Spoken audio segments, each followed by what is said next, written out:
चलिए स्टार्ट करते हैं। Good evening students. So I welcome you all on organic point. So start करते हैं। हमारा जो टॉपिक चल रहा था वो था methods to identify the different reaction mechanism. तो उसमें सबसे पहला जो है हमारा वो है ट्रांजिशन स्टेट थ्योरी, यानी कि हैमंड पास्चुलेट।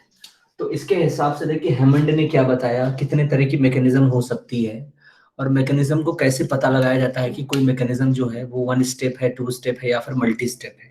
थोड़ा इसको देखिएगा। तो ये आप हेडिंग डालिए ट्रांजिशन स्टेट थ्योरी या हैमंड पास्चुलेट। ट्रांजिशन स्टेट थ्योरी डालिए, that is more appropriate name. Okay, चलिए स्टार्ट करते हैं। तो यहाँ पर क्या है, सर आपकी स्क्रीन नहीं आ रही। स्क्रीन आएगी आपको बेटा, आप रिफ्रेश कर लीजिए, स्क्रीन आएगी, स्क्रीन आएगी बेटा। वो प्रॉब्लम आपकी होगी, यहाँ स्क्रीन आ रही है बिल्कुल। ओके, सो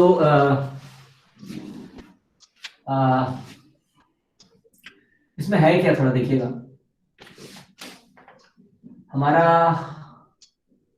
मैकेनिज्म का टाइप कितने तरीके का हो सकता है। हमारे अगर कोई मैकेनिज्म है, 2 तरह की मैकेनिज्म हो सकती है। मैकेनिज्म कितने तरह की हो सकती है अगर आपसे कोई पूछे तो मैकेनिज्म वैसे थोड़ा देखा जाए तो 3 तरह की हो सकती है। एक हो सकती है मैकेनिज्म में आयोनिक मैकेनिज्म हो सकती है, आयोनिक टाइप की मैकेनिज्म हो सकती है। या फिर मैकेनिज्म कैसे हो सकती है, मैकेनिज्म रेडिकल टाइप हो सकती है, रेडिकल टाइप हो सकती है। या फिर मैकेनिज्म हो सकती है हमारी कंसर्टेड टाइप की, यानी पेरीसाइक्लिक टाइप की, मतलब साइक्लिक ट्रांजिशन स्टेट के थ्रू होगी, पेरीसाइक्लिक टाइप हो सकती है। ये एक स्पेशल मैकेनिज्म होती है, इसको अलग तरीके से हम स्टडी करते हैं। तो मतलब मैकेनिज्म 3 तरह की हो सकती है। या तो आयोनिक मैकेनिज्म होगी, आयोनिक मैकेनिज्म में भी 2 तरह की मैकेनिज्म हो सकती है। या तो हमारा इलेक्ट्रोफिलिक टाइप का हो सकता है, और या फिर जो होता है वो न्यूक्लियोफिलिक टाइप का हो सकता है। 2 तरीके की मैकेनिज्म हो सकती है। यहाँ पे रेडिकल होता है, पेरिसाइक्लिक होता है। अब आयोनिक मैकेनिज्म और या जिसको आप इलेक्ट्रोफिलिक टाइप का या न्यूक्लियोफिलिक टाइप का मैकेनिज्म बोलते हैं, वो 2 तरीके का हो सकता है। दो क्या बेसिकली 3 तरीके का हो सकता है। या तो 1 स्टेप हो सकता है, या 2 स्टेप हो सकता है, या फिर मल्टी स्टेप हो सकता है। रेडिकल में भी मल्टी स्टेप ही होता है, और पेरिसाइक्लिक जो है वो भी हमारा जो है वो सिंगल स्टेप रिएक्शन बोलते हैं उसको, पेरिसाइक्लिक को, कि कंसर्टेड मैकेनिज्म के थ्रू हो रही है। लेकिन उसमें भी जो है वो 1 स्टेप से ज्यादा हो सकता है। तो अभी आप क्या करिए, अभी आप पहले 3 तरह से डिवाइड करिए। आयोनिक मैकेनिज्म लीजिए, रेडिकल मैकेनिज्म लीजिए और पेरिसाइक्लिक मैकेनिज्म लीजिए। पहले मैं आपको आयोनिक मैकेनिज्म के बारे में बताने जा रहा हूँ कि इसकी मैकेनिज्म को कैसे स्टडी करते हैं। रेडिकल मैकेनिज्म उसके बाद बताऊंगा, उसके बाद फिर आपको पेरिसाइक्लिक के लिए भी बताऊंगा कि पेरिसाइक्लिक मैकेनिज्म्स को कैसे आइडेंटिफाई करते हैं। तो हमारा जो हैमंड पास्चुलेट है या ट्रांजिशन स्टेट थ्योरी है, वो ट्रांजिशन स्टेट थ्योरी बेसिकली क्या होती है, वो आप अप्लाई करते हैं स्पेशली ऐसे रिएक्शंस के लिए जिन रिएक्शंस में आयोनिक टाइप का मैकेनिज्म प्रोसीड कर रहा हो। रेडिकल के लिए या पेरिसाइक्लिक के लिए इसको अप्लाई नहीं किया जाता। तो मैं थोड़ा समझाता हूं इसके बारे में आपको, फिर मैं एग्जांपल के थ्रू ही आपको क्लियर करूंगा, ठीक है। सपोज कीजिए कि मेरे पास कोई रिएक्शन है, और रिएक्शन कुछ इस तरह से, थोड़ा देखिएगा। मान लीजिए कि मैं बेंजीन पे क्या कर रहा हूं, बेंजीन पे मैं इलेक्ट्रोफाइल जोड़ रहा हूं। कोई इलेक्ट्रोफाइल मैंने लिया, उसको मैं बेंजीन पे यूज कर रहा हूं, और बेंजीन पे मैं बेंजीन के एच को हटा करके मान लीजिए कि इलेक्ट्रोफाइल उस पर ऐड कर रहा हूं। तो यानी कि मैं एक तरह से एरोमेटिक इलेक्ट्रोफिलिक सब्स्टिट्यूशन कर रहा हूं। या फिर अगर मैं कहूं कि अगर मैं कोई न्यूक्लियोफिलिक सब्स्टिट्यूशन का एग्जांपल ले रहा हूं, सपोज कीजिए कि मैंने एग्जांपल लिया इस तरह से, मैंने एक एल्कोहल ले लिया, और एल्कोहल पे मैंने जो है वो अल्कोहल ले लिया, या अल्कोहल की जगह कोई आप लीविंग ग्रुप ले लीजिए, अल्कोहल हटा दीजिए। आपने सपोज कीजिए यहाँ पे कोई लीविंग ग्रुप ले लिया, लीविंग ग्रुप ले लिया, और यहाँ पर आपने न्यूक्लियोफाइल इस्तेमाल किया, और आपने जो है वो लीविंग ग्रुप को हटा के न्यूक्लियोफाइल लगा दिया।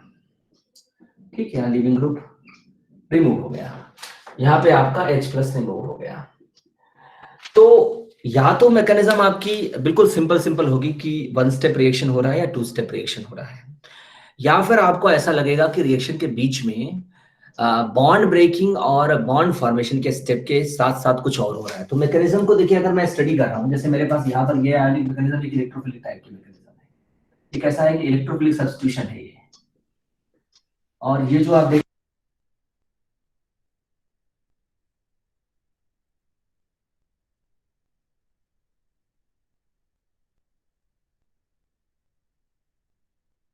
सर किसी ने म्यूट कर दिया।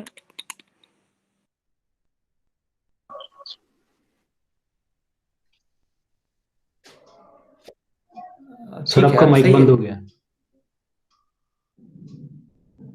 हाँ जी सर, हाँ जी। ठीक है। तो मैं ये बोल रहा कि जब कभी ये कब से म्यूट है? अभी अभी मैं जो बोला इसके पहले वाला आ रहा था सर। ये मैकेनिज्म टाइप जो मैंने बताया इसके पहले उसमें थी ना आवाज? हाँ सर। ठीक है, ठीक है। ठीक है सर, ठीक है सर, ठीक है, ठीक है, ठीक है। तो मैं ये बोल रहा कि जैसे आपके पास आयोनिक मैकेनिज्म में यहाँ पर आपने इलेक्ट्रोफिलिक टाइप का मैकेनिज्म लिया या आपने न्यूक्लियोफिलिक टाइप का मैकेनिज्म लिया, आयोनिक मैकेनिज्म की आपको यस सर, ज्यादा से ज्यादा 3 स्टेप मिल सकते हैं। और वो 3 स्टेप क्या होंगे? आप अपनी 22 प्लीज बंद कर लीजिए भाई आप सभी लोग। तो उसमें होगा क्या आपका, थोड़ा समझिए।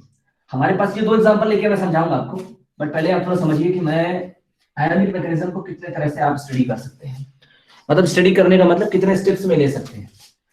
तो आयोनिक मैकेनिज्म की अगर मैं बात कर रहा हूं, किसी भी आयोनिक मैकेनिज्म की, तो आयोनिक मैकेनिज्म में मेनली आपको 2 स्टेप्स मिलेंगे। स्टेप पहला जो होगा वो जुड़ा होगा आपका बॉन्ड क्लीवेज से, यानी बॉन्ड ब्रेकिंग से जुड़ा होगा। और जो दूसरा स्टेप होगा वो होगा आपका बॉन्ड फॉर्मेशन से। अगर मैं सिंपल मैकेनिज्म की बात करूं तो मैं अगर जैसे मैकेनिज्म कभी स्टडी करता हूं, कहीं पे मैकेनिज्म पढ़ता हूं, तो उस मैकेनिज्म में अगर मान लीजिए सिंपल मैकेनिज्म हो रही है, सिंपल आयोनिक मैकेनिज्म, तो उसमें बॉन्ड क्लीवेज का स्टेप को आप स्टेप 1 बोलोगे। उसके पहले चाहे आप कुछ भी ऐड कर रहे हो उससे कोई फर्क नहीं पड़ता है, लेकिन बॉन्ड क्लीवेज के स्टेप को आप पहला स्टेप बोलोगे और बॉन्ड फॉर्मेशन को आप दूसरा स्टेप बोलोगे। अगर मान लीजिए कि ये सिंपल आयोनिक मैकेनिज्म की बात कर रहे हैं तो ऐसा होगा, सिंपल आयोनिक मैकेनिज्म की अगर मैं बात कर रहा हूं। लेकिन अगर मैं कॉम्प्लेक्स आयोनिक मैकेनिज्म की बात कर रहा हूं, सपोज कीजिए, तो कॉम्प्लेक्स आयोनिक मैकेनिज्म में क्या होगा? कॉम्प्लेक्स आयोनिक मैकेनिज्म में हमको ज्यादा स्टेप मिल सकते हैं। ज्यादा स्टेप का मतलब थोड़ा समझिए क्या है ज्यादा स्टेप का मतलब। ज्यादा स्टेप का मतलब ये है कि हमारा पहला स्टेप तो बॉन्ड फॉर्मेशन का ही होगा और आखिरी स्टेप, पहला स्टेप जो होगा वो बॉन्ड क्लीवेज का ही होगा और आखिरी स्टेप जो होगा वो बॉन्ड फॉर्मेशन का होगा। लेकिन बीच में और भी बहुत सारे स्टेप हो सकते हैं जिनमें अलग अलग तरीके की चीजें हो सकती हैं। अब वो हो सकता है रीअरेंजमेंट हो जाए, हो सकता है कोई और रिएक्शन हो जाए, ठीक, किसी तरीके का आइसोमराइजेशन हो जाए। तो मेरा मतलब समझिए, कॉम्प्लेक्स आयोनिक मैकेनिज्म का मतलब ये हो गया कि यहाँ पर हमारे पहले स्टेप में, स्टेप 1 में तो क्या होगा? बॉन्ड का क्लीवेज होगा, वो तो पक्का है। बॉन्ड के क्लीवेज को ही हम स्टडी करेंगे एज स्टेप 1। दूसरे मतलब अब स्टेप, मान लीजिए कि मल्टी स्टेप रिएक्शन है, ये क्या है? मल्टी स्टेप रिएक्शन है। तो मल्टी स्टेप में तो बहुत सारे स्टेप्स हो सकते हैं। तो यहाँ पर क्या होगा? मतलब 2 से लेके और मतलब लास्ट से पहले, अगर मान लीजिए मैं किसी मल्टी स्टेप रिएक्शन की बात कर रहा हूँ, मान लीजिए उसमें रिएक्शन में मान लीजिए 7 स्टेप है, तो पहला और 7वां स्टेप जो है उसको छोड़ के बीच में जितने स्टेप्स होंगे वो सारे आपके क्या होंगे? स्टेप 2 और से लेके कवर होंगे, मतलब स्टेप 2, स्टेप 3, स्टेप 4 ऐसे करके बहुत सारे होंगे। तो स्टेप 2 आप ऐसे कह सकते हैं, स्टेप 2 आप कह सकते हैं कि लास्ट वाले से पहला, यानी प्री लास्ट जो है, प्री लास्ट स्टेप जो होगा, प्री लास्ट स्टेप जो होगा वो होगा, उसको आप देखेंगे। और तीसरा जो होगा वो होगा, यानी कि लास्ट स्टेप जो होगा, लास्ट स्टेप जो होगा वो क्या होगा हमारा? मतलब यहाँ स्टेप जो लास्ट स्टेप है, जो भी लास्ट स्टेप है, मान लीजिए 7 स्टेप का रिएक्शन है, 8 स्टेप का रिएक्शन है, या 3 स्टेप का है, 4 स्टेप का, जैसा भी है, तो जो लास्ट स्टेप होगा वो क्या होगा हमारा? वो होगा बॉन्ड फॉर्मेशन का। अब इसमें एक चीज समझिए थोड़ा सा, बॉन्ड फॉर्मेशन और बॉन्ड क्लीवेज, ये आयोनिक मैकेनिज्म की सिर्फ और सिर्फ आप कह सकते हैं कि आप सब्स्टिट्यूशन रिएक्शन में और चाहे वो न्यूक्लियोफिलिक टाइप का हो चाहे वो इलेक्ट्रोफिलिक टाइप का हो, इसी में लागू होती है। लेकिन जो एडिशन रिएक्शंस होते हैं और एलिमिनेशन रिएक्शंस होते हैं, उनके लिए या तो बॉन्ड का क्लीवेज होता है और या तो बॉन्ड का फॉर्मेशन होता है। तो ये चीज थोड़ी सी इंपॉर्टेंट है। ये जो मैंने आपको सिंपल आयनिक मैकेनिज्म और कॉम्प्लेक्स आयनिक मैकेनिज्म बताई, ये मैंने आपको सब्स्टिट्यूशन के लिए बताया। किसके लिए बताया? सब्स्टिट्यूशन के लिए बताया। इसमें बॉन्ड क्लीवेज भी होगा, बॉन्ड का फॉर्मेशन भी होगा। लेकिन अगर आप एडिशन रिएक्शन की बात करते हैं, होगा सब कुछ ऐसा ही, बिल्कुल सिंपल आयनिक मैकेनिज्म, कॉम्प्लेक्स आयनिक मैकेनिज्म होगी ऐसे ही, एक स्टेप की हो, दो स्टेप की हो या मल्टी स्टेप की होगी, बिल्कुल ऐसे ही। लेकिन अगर आप मान लीजिए एलिमिनेशन करा रहे हैं, तो एलिमिनेशन में आप सिर्फ क्या करेंगे? एलिमिनेशन में आप सिर्फ वहां पर जो सबस्ट्रेट के रेस्पेक्ट में बॉन्ड क्लीवेज को देखेंगे। और अगर मान लीजिए सब्स्टिट्यूट आप जो एडिशन देख रहे हैं, तो वहां पर आप सबस्ट्रेट के रेस्पेक्ट में जो है सिर्फ क्या देखेंगे? फॉर्मेशन देखेंगे बॉन्ड का, वहां क्लीवेज आपको नहीं कराना। तो ठीक है, मतलब क्लीवेज आपको पाई बॉन्ड का कराना है, लेकिन सबस्ट्रेट में जो मेनली क्या होगा, बॉन्ड क्लीवेज और बॉन्ड फॉर्मेशन अलग अलग जो इंडिविजुअली जो होता है रिएजेंट और सबस्ट्रेट के बीच में होता है, वो आपको सब्स्टिट्यूशन में इन्वॉल्व होगा। लेकिन ये बात पक्की है कि बॉन्ड क्लीवेज से ही प्रोसेस इनिशिएट होता है। अब जैसे मान लीजिए कि मैं कह रहा हूँ किसी सबस्ट्रेट के रेस्पेक्ट में आपको एडिशन कराना है या एलिमिनेशन कराना है, तो वहां पे आपको बॉन्ड तोड़ करके ही रिएक्शन को इनिशिएट कराना पड़ेगा।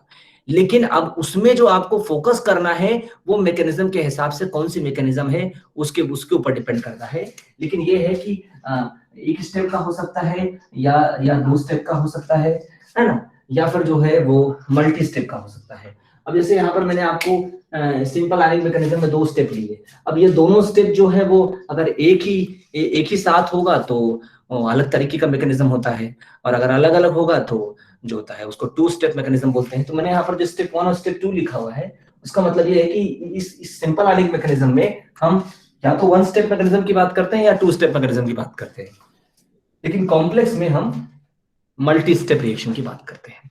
अब थोड़ा मेरा मतलब समझिए कि मैं आपको एग्जांपल लेके समझाता हूं, आपको एक आइडिया लग जाएगा आपसे। अच्छा, इस सब्स्टिट्यूशन की बात कर रहा था, यहाँ पर यहाँ लिख लीजिएगा सब्स्टिट्यूशन। इसमें एडिशन भी हो सकता है, एलिमिनेशन भी हो सकता है। मैं सारे एग्जांपल आपको लेके दिखाऊंगा, ऐसा नहीं है कि मैं आपको किसी एक ही मैकेनिज्म के बारे में बताऊंगा, मैं आपको सारे मैकेनिज्म के एग्जांपल लेके बताऊंगा। तो यहां तक समझ में आ गया आपको? फिर मैं आपको एग्जांपल लेके बताता हूँ। ये बड़ी सिंपल सी बात है। यहाँ तक आ गया समझ में ना? प्लीज भाई लिख दीजिए, लिख के बता दिया करिए, बोलने की जरूरत नहीं आपको। जब कुछ डाउट हो तो बोलिए, अपना माइक बंद रखिए। चलिए, बढ़िया, परफेक्ट, सही है, ठीक। देखिए, अब मैं आपको एग्जांपल लेके समझाता हूँ। देखिए, मेरी बात सुनिए। मेरे पास पहले एग्जांपल लेते हैं एक सब्स्टिट्यूशन रिएक्शन का। तो जैसा मैंने अभी लिया था ना, वैसे एग्जांपल लेते हैं। लीविंग ग्रुप ले लिया, और मैंने यहाँ पे न्यूक्लियोफाइल ले लिया और न्यूक्लियोफाइल यहाँ जोड़ दिया, ये ले लिया। थोड़ा सा कुछ कॉम्प्लेक्स मैकेनिज्म वाले भी एग्जांपल लेंगे, ऐसा नहीं कि यही एग्जांपल लेंगे, कुछ एग्जांपल और लेंगे। पहले इस एग्जांपल को देख लीजिए। अब यहाँ पर हमारे पास लीविंग ग्रुप को हटा करके क्या लाया गया है? न्यूक्लियोफाइल लाया गया है। तो बॉन्ड ब्रेकिंग है, बॉन्ड फॉर्मेशन है। तो अब देखिए, 2 स्टेप प्रोसेस ही है, बहुत सीधी सी बात है, 2 स्टेप से ज्यादा की प्रोसेस नहीं है। लेकिन ऐसा नहीं कि 2 ही स्टेप की प्रोसेस होती है, 2 से ज्यादा स्टेप की प्रोसेस भी आप देखते हैं। तो यहाँ पर आपको कैसे हेमंड पॉस्टुलेट का कांसेप्ट आप अप्लाई करते हैं वो थोड़ा समझिएगा। मैं कह रहा हूँ कि मेरे पास अगर रिएक्शन में, अगर इसमें मैकेनिज्म की बात करूँ, मेरे पास ये सबस्ट्रेट है, और मैं सबस्ट्रेट में पहले क्या कर सकता हूँ कि मैं बॉन्ड ब्रेकिंग करूँ। मैं बॉन्ड ब्रेकिंग करूँ और बॉन्ड ब्रेकिंग करूँ और क्या करूँ, बॉन्ड ब्रेकिंग से पहले एक ट्रांजिशन स्टेट बनाऊँ। मैं आपको थोड़ा एक बार इसको बनाता हूँ, फिर मैं समझाऊंगा। ये माइनस, ये प्लस, और ये ब्रेकिंग हो रही है, लेकिन पूरी तरह से ब्रेक नहीं हुआ है, तो एक ट्रांजिशन स्टेट जनरेट हो रही है। हाँ, उसके बाद फिर ये ब्रेक हो गया, पूरी तरह से ब्रेक होकर के एक इसके ऊपर कार्बोकेटायन बन गया, लीविंग ग्रुप निकल गया, ठीक। और ये हमारा कार्बोकेटायन है। उसके बाद क्या हुआ, फिर जो है हमारे पास हमने न्यूक्लियोफाइल लिया और न्यूक्लियोफाइल का इस पे अटैक कराया, प्रोडक्ट बनने से पहले यानी बॉन्ड फॉर्मेशन से पहले ट्रांजिशन स्टेट जनरेट हुई NU माइनस और नेगेटिव और यहाँ पॉजिटिव पार्शियल ही है और ये भी एक ट्रांजिशन स्टेट है और उसके बाद फिर प्रोडक्ट बन गया। इसके बाद यहाँ क्या हो गया, एक प्रोडक्ट बन गया। अब बॉन्ड ब्रेकिंग कहाँ हो रही है, देखिए यहाँ हो रही है। तो ये रहा स्टेप 1, बॉन्ड का फॉर्मेशन कहाँ हो रहा है, यहाँ हो रहा है। तो ये रहा हमारा स्टेप 2। ठीक, अब मेरी बात सुनिए थोड़ा सा। ये बॉन्ड क्लीवेज का स्टेप है, ये बॉन्ड फॉर्मेशन का स्टेप है। सिंपल मैकेनिज्म है। सिंपल मैकेनिज्म का मतलब ये होता है कि मैकेनिज्म आयनिक है। आयोनिक का मतलब होता है मैकेनिज्म में किसी भी तरीके का आयोनिक इंटरमीडिएट बनता है। आयोनिक इंटरमीडिएट दो तरीके का होता है। आयोनिक इंटरमीडिएट पूरी तरीके से आयोनिक हो सकता है, आयोनिक का मतलब कंप्लीटली आयोनिक हो सकता है, या फिर पार्शियली आयोनिक हो सकता है। जैसे ये पार्शली आयोनिक जो हमारा यहाँ पर इंटरमीडिएट है, इसको हम ट्रांजिशन स्टेट कहते हैं। हैमंड ने इसको क्या बोला, ट्रांजिशन स्टेट बोला। अब हैमंड का पास्टुलेट क्या होता है, थोड़ी मेरी बात को समझिए। हैमंड के हिसाब से आयनिक मैकेनिज्म जो भी होती है, मतलब आप कैसे भी तरीके के आयोनिक मैकेनिज्म कराओ, चाहे आप इलेक्ट्रोफाइल की मदद से कराओ, चाहे आप न्यूक्लियोफाइल की मदद से कराओ, चाहे आप सब्स्टिट्यूशन कराओ, चाहे आप एडिशन कराओ, चाहे आप एलिमिनेशन कराओ, फर्क नहीं पड़ता। कोई सी भी आयोनिक मैकेनिज्म अगर आप करा रहे हो, तो आयोनिक मैकेनिज्म में जब भी कोई बॉन्ड फॉर्मेशन होता है या जब भी कोई बॉन्ड ब्रेकिंग होता है, उनके हिसाब से कोई भी एक्चुअल आयोनिक इंटरमीडिएट बनने से पहले या प्रोडक्ट बनने से पहले, कुछ भी बनने से पहले एक पार्शियली आयोनिक इंटरमीडिएट एग्जिस्ट करता है, जिसको हाईली अनस्टेबल या ट्रांजिएंट स्पीसीज की तरह हम बोलते हैं, जिनको हम एक्सपेरिमेंटली आइसोलेट नहीं कर सकते, केवल थ्योरेटिकली ऑब्जर्व कर सकते हैं, एक्सपेरिमेंटली आइसोलेट नहीं कर सकते। उन आयोनिक इंटरमीडिएट्स को उन्होंने क्या बोला, उन हाईली अनस्टेबल ट्रांजिएंट स्पीसीज को उन्होंने क्या बोला, ट्रांजिशन स्टेट। ये ट्रांजिशन स्टेट की जो थ्योरी आप पढ़ते हैं ना हर जगह मैकेनिज्म में, कि कंसर्टेड मैकेनिज्म हो रही है, बॉन्ड ब्रेकिंग हो रहा है, बॉन्ड फॉर्मेशन हो रहा है, उसको उन्होंने क्या बोला, ट्रांजिशन स्टेट बोला, यानी ट्रांजिएंट स्पीसीज है।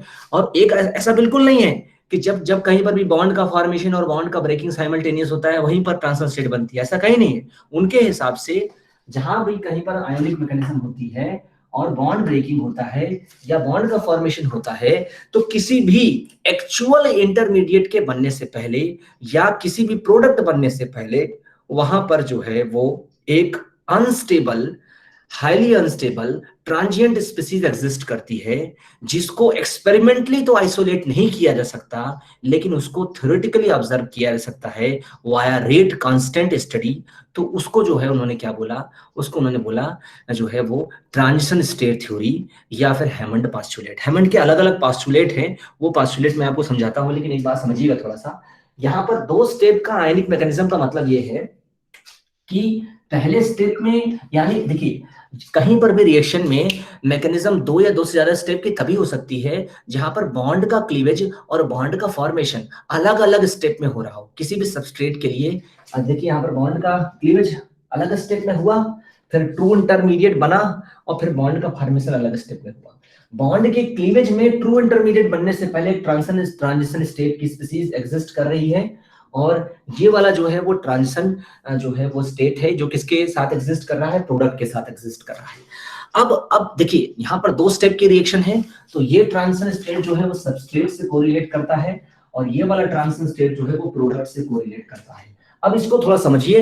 यहाँ पर ये मैंने आपको दो स्टेप का मैकेनिज्म बताया, मैं आपको और भी एग्जांपल दूंगा, आप जिस तरीके का एग्जांपल चाहेंगे मैं वैसा एग्जांपल दूंगा, लेकिन पहले इस एग्जांपल में क्या कर लेते हैं, इसको आप नोट कर लीजिए, मेरी बात को नोट कर लीजिए जो मैं आपको बता रहा हूं कि for any ionic type mechanism, या आप नोट भी कर सकते हैं कि for any ionic type mechanism after the bond cleavage, after the bond cleavage, before the formation of after the bond cleavage and before the formation of a true intermediate, after the bond cleavage and the formation of true reaction intermediate, or after the bond formation to make product, and after the bond formation to make product, there will be existence of there will be existence of a very highly unstable ionic intermediate.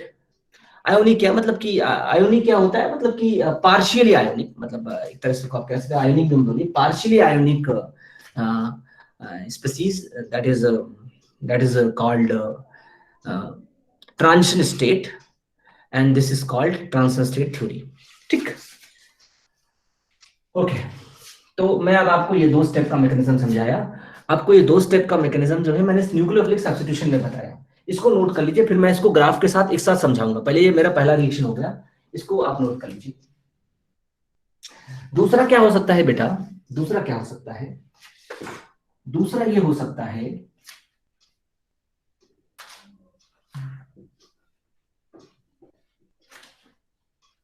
दूसरा क्या हो सकता है possibility, अगर मैं second possibility की बात करूं, यहां पर फर्स्ट नंबर था या सेकंड नंबर डाल देना। तो अगर मैं दूसरे की बात करूं तो दूसरे के हिसाब से क्या है कि मेरे पास हो सकता है कि क्योंकि भाई ये पोलराइजेशन है, यहां पर हो सकता है क्या हो कि आपका जो न्यूक्लियोफाइल है वो इधर से अटैक करे और इधर से बॉन्ड टूटे, यानी कहने का मतलब दोनों स्टेप साइमल्टेनियस हो।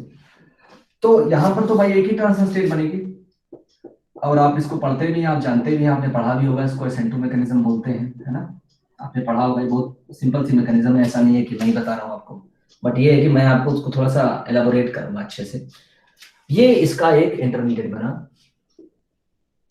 यहाँ पर हमारा ये फॉर्मेशन है, ये ब्रेकिंग है, और इसके बाद प्रोडक्ट बन गया, लीविंग ग्रुप निकल गया, इसके बाद जो है वो प्रोडक्ट बन गया, ऐसा नहीं है। तो अब आप यहाँ देखेंगे तो यहाँ पर आपको एक चीज समझ में आ रही है कि ये भी सिंपल आयनिक मैकेनिज्म ही है, यहाँ पर सिंपल आयनिक मैकेनिज्म है, आयनिक स्पीसीज न्यूक्लियोफाइल इन्वॉल्व हो रहा है रिएक्शन में। लेकिन अच्छा ऐसा नहीं कि आयोनिक स्पीसीज का मतलब सिर्फ आयन से होता है। आयोनिक स्पीसीज का मतलब है कि कोई भी ऐसी स्पीसीज जो रिएक्शन में आयोन्स का इन्वॉल्वमेंट रखे। अब आयोन्स कैटायंस भी हो सकता है, एनायंस भी हो सकता है, उस पर डिपेंड करता है। तो मेरा यहाँ पर क्या है कि मेरा यहाँ पर जो है वो एक ही स्टेप का मैकेनिज्म है, एक ही स्टेप का मैकेनिज्म है, स्टेप 1 बस, और कोई स्टेप इसमें नहीं हो रहा है। क्योंकि आप देख रहे हैं ये जो लीविंग ग्रुप इसमें निकल रहा है और न्यूक्लियोफाइल आ रहा है, तो वो साइमल्टेनियस हो रहा है। तो यहां पर भी देखिए ट्रांजिशन स्टेट है, ये भी ट्रांजिशन स्टेट है, और जो मैंने अभी आपको मैकेनिज्म बताई उसको भी आप ट्रांजिशन स्टेट के थ्रू स्टडी करते हैं। अब आपने पहली वाली मैकेनिज्म जो इसके पहले मैंने बताई वो आप लोगों ने पढ़ी होगी कि उसको SN1 बोलते हैं, और आपने इसको पढ़ा होगा कि इसको आप SN2 बोलते हैं। आपने पढ़ा होगा, आपको याद होगा कि आप इसको क्या कहते हैं, SN2 कहते हैं, और उसको आप SN1 कहते हैं। लेकिन आपने SN1 में ट्रांजिशन स्टेट नहीं पढ़ा होगा और SN2 में ही ट्रांजिशन स्टेट पढ़ा होगा। तो SN1 और SN2 में जो आप ये ट्रांजिशन स्टेट की बात कर रहे हैं, ये क्या चीज है? SN1 में आखिर आपने ट्रांजिशन स्टेट क्यों नहीं पढ़ा, उसका मैं आपको रीजन बताता हूं। लेकिन हैमंड के हिसाब से आयोनिक की कोई भी मैकेनिज्म हो, चाहे एक स्टेप की हो, चाहे 2 स्टेप की हो, चाहे मल्टी स्टेप की हो, हर एक स्टेप में एक ट्रांजिशन स्टेट इन्वॉल्व होती है, और वो ट्रांजिशन स्टेट जिसके साथ बन रही है उससे कोरिलेटेड होती है। जैसे यहाँ पर हम क्या है, बॉन्ड क्लीवेज करा रहे थे पहले में, तो वो सबस्ट्रेट के साथ जुड़ी हुई थी, और जहां पर लास्ट में बॉन्ड ब्रेकिंग हो रही थी, वो बॉन्ड फॉर्मेशन हो रही थी, वहां पे प्रोडक्ट के साथ जुड़ी थी। तो ये चीज अपने दिमाग में आप बैठा लीजिए। अब यहाँ पर भी ट्रांजिशन स्टेट है, वो भी ट्रांजिशन स्टेट थी। तो ये मैंने आपको एक मैकेनिज्म बताई, 2 मैकेनिज्म बताई, मतलब एक पहला बता दिया, ये दूसरा बता दिया। अब मैं आपको जो है इसको थोड़ा सा ग्राफ के थ्रू समझाता हूँ, तो उसके बाद फिर मैं और भी एग्जाम्पल लूंगा, इनको थोड़ा ग्राफ के थ्रू समझाता हूँ। मेरी बात समझिएगा, बहुत इंपॉर्टेंट बात बता रहा हूँ आपको। कितने तरह के ग्राफ प्लॉट मिल सकते हैं? ग्राफ प्लॉट में आपको रिएक्शन एनर्जी, जो ये एनर्जी प्रोफाइल डायग्राम जिसको कहते हैं, या रिएक्शन कोऑर्डिनेट बोलते हैं, जिसमें हम सबस्ट्रेट को और जो है वो रिएक्शन मतलब कि जो एनर्जी को और रिएक्शन के प्रोग्रेस को प्लॉट करते हैं। तो मेरे पास सुनिए थोड़ा सा, अगर मैं कहता हूं कि मेरे पास एक सिंपल आयोनिक मैकेनिज्म है, और उसमें मेरे पास ये रही इस एक्सिस पे एनर्जी, और यहाँ मेरे इस स्टेप पे मान लीजिए कि इस एक्सिस पे मान लीजिए रिएक्शन कोऑर्डिनेट, यानी रिएक्शन प्रोग्रेस मैं दिखा रहा हूँ, इसमें रिएक्शन का प्रोग्रेस है यहाँ पे, ठीक है। ठीक, ये है। और थोड़ा छोटा ले लेता हूं मैं, और एक और लेता हूं मैं, ठीक है। यहाँ पर भी सेम यही चीज है, ये भी एनर्जी है यहाँ पर, और इस पे क्या है, रिएक्शन का प्रोग्रेस है, रिएक्शन का कोऑर्डिनेट है। थोड़ा मेरी बात को सुनिएगा, बड़ी इंपॉर्टेंट बात है बेटा, ये बहुत खास बात है, इसको थोड़ा समझिएगा। और एक और पॉसिबिलिटी क्या हो सकती है कि मेरे पास हो, एक और ले लेता हूं मैं, यहाँ पर भी क्या है, एनर्जी है और रिएक्शन कोऑर्डिनेट है, रिएक्शन कोऑर्डिनेट है। अब थोड़ा मेरे बात समझिए, सब में क्या है, अगर मेरे पास सबस्ट्रेट सेम है, मान लीजिए किसी मैकेनिज्म को मैं अलग अलग पाथवे से स्टडी करता हूँ, अलग अलग टाइप से स्टडी करता हूँ, तो सबके लिए सबस्ट्रेट तो सेम ही है और प्रोडक्ट भी सेम ही है। बीच का प्रोसीजर अलग हो सकता है, लेकिन सबस्ट्रेट और प्रोडक्ट नहीं बदलेगा। अगर आप एक ही मैकेनिज्म के बारे में बात कर रहे हैं तो सपोज कीजिए कि मेरे लिए अभी जो दो मैकेनिज्म मैंने स्टडी किया, सपोज कीजिए कि मेरे लिए सबस्ट्रेट सेम था, तो ये मैंने सेम एनर्जी के लिए रख दिया। मतलब अब यहाँ पर तुम ऐसे समझना कि दोनों की एनर्जी बराबर है, यहाँ पर दोनों की एनर्जी बराबर है। अब अगर मैं दो स्टेप मैकेनिज्म की बात करूं तो इसका मतलब क्या है कि मेरे पास ये मान लीजिए ऐसा है मान लीजिए, मैं एंडोथर्मिक नहीं लूंगा, मैं एंडोथर्मिक नहीं लूंगा, इसको लूंगा एक्सोथर्मिक ही, ग्राफ एक्सोथर्मिक लूंगा।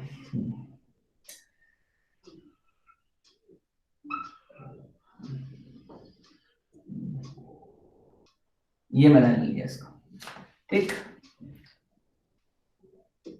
ये हो गया ऐसा। दूसरा देखिए,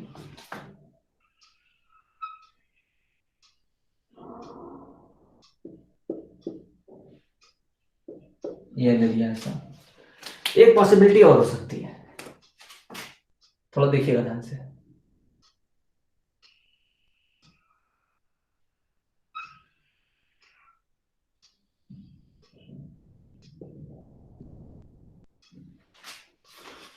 सारे ग्राफ सही दिख रहे हैं ना? हाँ जी, सारे ग्राफ सही दिख रहे हैं। अब हमारे पास ये तो रहा हमारा सबस्ट्रेट, मैं उसी रिएक्शन की बात कर रहा हूं जो रिएक्शन अभी मैं समझा रहा था। ये हमारा है प्रोडक्ट, और चूंकि दो स्टेप की मैकेनिज्म थी तो इसमें पहला ट्रांजिशन स्टेट ये रहा, जिसको मैं कह सकता हूं ट्रांजिशन स्टेट 1, और ये मेरा कार्बोकेटायन हो गया, मतलब ट्रू इंटरमीडिएट हो गया, इसको ट्रू इंटरमीडिएट लिख देता हूं यानी आई। और ये दूसरा था ट्रांजिशन स्टेट 2, ये था हमारा दूसरा। इसमें हमारा चूंकि एक ही ट्रांजिशन स्टेट बना था जहां पर वन स्टेप की मैकेनिज्म थी, मैं आपको थोड़ा भी समझाता हूं, लेकिन ये सबस्ट्रेट था, ये प्रोडक्ट था, और ये हमारा ट्रांजिशन स्टेट है, एक ही ट्रांजिशन स्टेट है यहाँ पर देखिए, यहाँ पर क्या है, ये हमारा सबस्ट्रेट है S, ये हमारा प्रोडक्ट है P, ये हमारा है ट्रांजिशन स्टेट 1, ये हमारा है ट्रांजिशन स्टेट 2, और ये हमारा ट्रू इंटरमीडिएट। वैसे इतना गैप नहीं देना चाहिए, फिर भी मैंने अब ग्राफ अच्छे से समझाने के लिए आपको बना दिया है। ये हमारा ट्रू इंटरमीडिएट है TI। अब थोड़ा मेरी बात को समझिए, थर्ड ग्राफ क्या चीज, थर्ड ग्राफ समझाने के लिए बोल रहे हो? तो मैं समझा रहा हूं अभी मैं। अच्छा, विजिबल नहीं हो रहा है? नहीं विजिबल हो रहा है आपको। आप जो है, आप सभी लोग अपने फोन को प्लीज जो है वो वर्टिकल मत रख के हॉरिजॉन्टल करिए, मतलब कहने का मतलब स्क्रीन को रोटेट कर लीजिए, ठीक है? आपका स्क्रीन अगर वर्टिकल होगा तो आपको फोन पे सही से नहीं दिखेगा। पहली बात तो लैपटॉप में एक्सेस करिए, मोबाइल में एक्सेस कर रहे हैं तो अपनी स्क्रीन को हॉरिजॉन्टली रोटेट करके देखिए, आपको दिखेगा, क्योंकि मुझे यहाँ दिख रहा है तो 100% है कि आपको भी दिखेगा। ओके, अब मेरी बात सुनिए थोड़ा ध्यान से। यहाँ है क्या बात, अगर मेरे को ये सारे ग्राफ को अगर आपस में कंपेयर करना हो तो देखिए, मुझे कैसे पता चलेगा कि हमारी मैकेनिज्म एक स्टेप की है या दो स्टेप की है? देखिए, मैकेनिज्म अगर एक स्टेप की होगी या दो स्टेप की होगी तभी आप उसको सिंपल आयनिक मैकेनिज्म बोलेंगे, अगर उससे ज्यादा है तो उसको आप सिंपल आयनिक मैकेनिज्म नहीं कह सकते। अब मेरी बात को सुनिए थोड़ा ध्यान से। मैं कह रहा हूं कि मेरे पास यहाँ पर एक सबस्ट्रेट है और एक प्रोडक्ट है, जाहिर सी बात है प्रोडक्ट की एनर्जी कम है, सबस्ट्रेट की एनर्जी ज्यादा है, इसका मतलब कि रिएक्शन कैसा है, एक्सोथर्मिक है। हर जगह मैंने रिएक्शन एक्सोथर्मिक दिखा रखा है, प्रोडक्ट को ज्यादा स्टेबल मैंने दिखा रखा है हर जगह पर। अब मेरी बात सुनिए, यहाँ पर ये साफ साफ समझ में आ रहा है कि एक स्टेप तो है जहां पर ये चीज दिखाई गई है कि इंटरमीडिएट कैसे बन रहा है, मतलब कि एक में क्या दिखा रखा है कि इंटरमीडिएट का फॉर्मेशन कैसे हो रहा है, ट्रू इंटरमीडिएट का, और एक में दिखा रखा है कि प्रोडक्ट का फॉर्मेशन कैसे हो रहा है, ट्रू इंटरमीडिएट। ये दो ही चीजें हैं अगर मैं एनर्जी को कंपेयर करूं सबस्ट्रेट से तो। और यहां पर आपको दिख रहा होगा कि यहां पर कोई ट्रू इंटरमीडिएट नहीं है, यहां पर क्या है, सीधा सीधा प्रोडक्ट है। तो ऐसी मैकेनिज्म जिसमें कोई भी ट्रू इंटरमीडिएट नहीं आइसोलेट किया जाता, या कोई भी ट्रू इंटरमीडिएट जो है हमें नहीं मिलता है रिएक्शन में, उसे हम कहते हैं कंसर्टेड मैकेनिज्म, जिसमें कोई ट्रू इंटरमीडिएट रिएक्शन में ना इन्वॉल्व। अब ट्रू इंटरमीडिएट कैसे रिएक्शन में बन रहा है या नहीं बन रहा है, इसको आइडेंटिफाई करने के बहुत सारे तरीके होते हैं। उसमें एक्सपेरिमेंटल तरीका भी होता है और थ्योरेटिकल तरीका भी होता है। थ्योरेटिकल में भी कुछ तरीके होते हैं जो मैं अभी आपको हेमेट इक्वेशन में पढ़ाऊंगा, लेकिन एक्सपेरिमेंटल तरीका भी होता है। और एक्सपेरिमेंटल तरीके में क्रॉसओवर एक्सपेरिमेंट, ड्यूटेरियम जो मतलब आइसोटोपिक लेवलिंग एक्सपेरिमेंट, बहुत सारे एक्सपेरिमेंट, स्पेक्ट्रोस्कोपी में एनएमआर स्पेक्ट्रोस्कोपी, या मतलब कार्बन 13 एनएमआर होता है, प्रोटॉन एनएमआर होता है, उनके थ्रू भी जो होता है उनको आइडेंटिफाई किया जाता है। और इंटरमीडिएट्स की बात किया जाए तो इंटरमीडिएट्स में हम ट्रैपिंग ऑफ इंटरमीडिएट्स भी हम करते हैं, तो वो भी एक तरीका होता है, मैं आपको बताऊंगा उसके बारे में। लेकिन अभी आप इसको समझिए, यहाँ पर एक बात बिल्कुल क्लियर हो रही है। आप ये मुझे बताइए कि पहले ग्राफ में कौन सा आपको आरडीएस दो स्टेप का मैकेनिज्म है, ये साफ साफ समझना है। ये क्या है, दो स्टेप का मैकेनिज्म है। पहला वाला टू स्टेप मैकेनिज्म है, ये भी दो स्टेप है, ये वन स्टेप है, ये वन स्टेप है, और ये भी हमारा टू स्टेप है। जो भी वन स्टेप प्रोसेस है उसको बोलेंगे कंसर्टेड मैकेनिज्म। ये कंसर्टेड है। आप मुझे प्लीज इस बात को लिख के बताइए कि कौन सा स्टेप जो है पहले वाले में आपको लग रहा है कि आरडीएस है, यानी कि रिडिटरमिनिंग स्टेप है। ये कंसर्टेड है। ये कैसी मैकेनिज्म है, कंसर्टेड मैकेनिज्म है, CONCERTED, कंसर्टेड है। लेकिन ये वाला नॉन कंसर्टेड है। देखिए ये वाला कैसा है, नॉन कंसर्टेड है। हाँ जी, हाँ जी, हाँ जी। और ये भी क्या है, ये वाला भी क्या है, नॉन कंसर्टेड है। ये मैं एक बार थोड़ा सा देख लूंगा कि सही से दिख रहा है कि नहीं दिख रहा है, क्योंकि बोर्ड पे। हाँ जी, हाँ जी, बिल्कुल सही दिख रहा है, कोई दिक्कत नहीं। हाँ जी, मुझे इधर भी और भी मैं जा सकता हूँ साइड में। ओके, मैं एक बार आंसर देख लेता हूँ। ओके, हाँ मुझे आंसर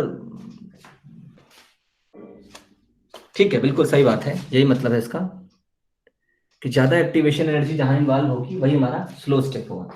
तो इसका स्लो स्टेप कौन है, ये। इसका स्लो स्टेप ये फास्ट स्टेप है, ये स्लो स्टेप है इसका, और ये वाला फास्ट स्टेप है। इसका तो यार एक ही स्टेप है, इसको तो छोड़ दो, इसमें तो कहना ही नहीं कुछ। इसमें क्या है, इसमें दूसरा स्टेप स्लो है। देखिए दूसरा स्टेप क्या है, स्लो है। तो ये वाला स्लो है, ये वाला फास्ट, पहला वाला स्टेप। ये क्या है, फास्ट है। तो जानते हैं हैमंड ने क्या बोला, हैमंड ने कहा कि आप जिस भी स्टेप को की एक्टिवेशन एनर्जी आप ज्यादा पाते हो, या जिसके लिए भी आप कहते हो कि वो स्टेप स्लो है, एक्चुअली वो स्टेप जो होता है, वो स्टेप हमारा जो है उसमें जो ट्रांजिशन स्टेट होती है, उसकी जो ट्रांजिशन स्टेट होती है, actually that is correlated to substrate, that is correlated to substrate. And जो ट्रांजिशन स्टेट दूसरी है, that is correlated to product. मतलब मेरा कहने का मतलब ये है कि जो ट्रांजिशन स्टेट इंटरमीडिएट बनाती है, या जो ट्रांजिशन स्टेट बॉन्ड क्लीवेज के बाद सबस्ट्रेट से बनती है, that is related to, directly related to substrate. और जो ट्रांजिशन स्टेट जो होता है फॉर्मेशन करती है बॉन्ड के बाद, प्रोडक्ट का फॉर्मेशन करती है, that is actually related to product. अब यहां पर समझिए मेरी बात को, यानी कहने का मतलब ये है कि आपको अगर पता लगाना है कि यहाँ पर जो है वो ट्रू इंटरमीडिएट हमारा इन्वॉल्व हो रहा है कि नहीं इन्वॉल्व हो रहा है, तो उसको पता लगाने का सिर्फ एक ही तरीका है कि आप ट्रांजिशन स्टेट को स्टडी करिए। कौन सी ट्रांजिशन स्टेट की जो है वो आपके हिसाब से एनर्जी ज्यादा है, या कहीं कौन से ट्रांजिशन स्टेट की जो है स्टेबिलिटी ज्यादा है, और जिस ट्रांजिशन स्टेट की स्टेबिलिटी ज्यादा होगी उसकी एनर्जी कम हो जाएगी, और जिस ट्रांजिशन स्टेट की स्टेबिलिटी ज्यादा है उसकी एनर्जी बढ़ जाएगी, और उसके हिसाब से उन दोनों को कंपेयर करके आप प्रोडक्ट वहां पर निकाल सकते हैं। हाँ बिल्कुल, ट्रांजिशन स्टेट रिजेंबल करती है या तो सबस्ट्रेट के साथ, या ट्रांजिशन स्टेट रिजेंबल करती है प्रोडक्ट के साथ, लेकिन अब वो डिपेंड करता है कि आपके मैकेनिज्म में कौन सी ट्रांजिशन स्टेट के लिए एक्टिवेशन एनर्जी ज्यादा है। जिस ट्रांजिशन स्टेट के लिए एक्टिवेशन एनर्जी ज्यादा होगी वो ही जो होता है डिपेंड करेगी कि रिएक्शन का रेट किस पर डिपेंड कर रहा है। मेरी बात को समझिए, मैंने बताना चाह रहा हूँ क्या है। मैं आपको ये बताना चाह रहा हूँ कि जैसे यहाँ पर प्रोडक्ट बन रहा है, तो यहाँ पर आपका जो रिएक्शन का रेट है ना, वो सबस्ट्रेट के कंसंट्रेशन पर डिपेंड करेगा। सबस्ट्रेट का कंसंट्रेशन बढ़ाओगे तो जो है हमारा, तो ये जो है रिएक्शन का रेट बढ़ जाएगा, क्योंकि ये आप जो है क्या कर रहे हो, इस रिएक्शन के स्टेप को कंसीडर कर रहे हो। और अगर आपने इस तरह की कोई मैकेनिज्म देखी जहां पर जो है वो प्रोडक्ट के लिए एक्टिवेशन एनर्जी ज्यादा होगी, तो फिर वहां पर आपको इंटरमीडिएट का कंसंट्रेशन देखा जाएगा, यानी इंटरमीडिएट के बारे में सोचा जाएगा, और इंटरमीडिएट के साथ प्रोडक्ट को कोरिलेट किया जाएगा। तो ये मेरा कहने का मतलब है, जैसे आप पढ़ते हैं रेट ऑफ रिएक्शन मेरे भाई, तो रेट ऑफ रिएक्शन के साथ जैसा आपने काइनेटिक्स में पढ़ा है वही चीज मैं आपको यहाँ बता रहा हूँ। लेकिन हैमंड पास्टुलेट ये बोलता है कि ट्रांजिशन स्टेट कौन सी जो है वो आरडीएस स्टेप में इन्वॉल्व है। मैं आपको किस ट्रांजिशन स्टेट की बात कर रहा हूँ, तो स्टेप की मैकेनिज्म वाले की बात कर रहा हूँ। वो जाहिर सी बात है सबस्ट्रेट के अलग है, प्रोडक्ट के लिए अलग है, लेकिन वन स्टेप मैकेनिज्म में देखिए जो ट्रांजिशन स्टेट है वो सबस्ट्रेट के लिए और प्रोडक्ट के लिए दोनों के लिए सेम है। एक ही ट्रांजिशन स्टेट है जो सबस्ट्रेट के लिए भी है और प्रोडक्ट के लिए भी है। अब जाहिर सी बात है सबस्ट्रेट से अगर प्रोडक्ट का फॉर्मेशन हो रहा है और मान लीजिए उसके साथ कोई न्यूक्लियोफाइल इन्वॉल्व हो रहा है, तो यहाँ पर सबस्ट्रेट के साथ जो न्यूक्लियोफाइल इन्वॉल्व हो रहा है वो एक ही स्टेप में रिएक्शन कर दे रहा है वाया ट्रांजिशन स्टेट। इसका मतलब अगर मैं कहूँ कि वन स्टेप मैकेनिज्म में रेट किस पे डिपेंड करेगा, तो सबस्ट्रेट पे भी डिपेंड करेगा, और जो उसकी रिएक्टिंग स्पीसीज है यानी रिएजेंट है उस पर भी डिपेंड करेगा। और अगर यहाँ पर देखूंगा तो ये दोनों अलग अलग स्टेप में है, मतलब कि सबस्ट्रेट के साथ ये बन रहा है वो अलग स्टेप में, और प्रोडक्ट जो इसके साथ आप न्यूक्लियोफाइल का अटैक करा रहे हैं वो प्रोडक्ट अलग स्टेप में। तो जो उसका दूसरा स्टेप है वो आरडीएस नहीं है, पहला स्टेप यहाँ पर आरडीएस है, जबकि यहाँ पर जो है वो दूसरा स्टेप आरडीएस है। तो ये चीज अगर मैं कहता हूं, अगर मैं इसको इन सारे ग्राफ को अगर इवेल्युएट करूं और आपके सामने रखूं, तो वो क्या इसका आउटपुट देंगे वो देखिए।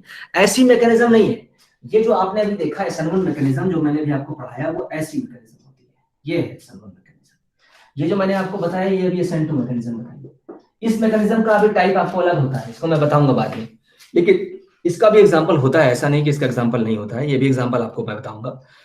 तो पहले तो आप ये समझिए one step reaction, two step reaction, और अब मल्टी स्टेप के बारे में देखिए। मल्टी स्टेप क्या होता है, ये तो मैंने आपको वन स्टेप, टू स्टेप और थ्री स्टेप, मतलब वन स्टेप और टू स्टेप बता दिया, ठीक। अब मल्टी स्टेप देखिए, ये समझ में आ गया सबके, मतलब कौन सी ट्रांजिशन स्टेट की एक्टिवेशन एनर्जी ज्यादा है दो स्टेप रिएक्शन में, वो ट्रांजिशन स्टेट ही जो है वो डिटरमाइन करती है कि रेट ऑफ रिएक्शन किस पे डिपेंड करेगा, और वो किसके साथ रिजेंबल करती है उसी का रिएक्शन में दारोमदार होगा, या वही रिएक्शन के रेट को डिटरमाइन करेगा।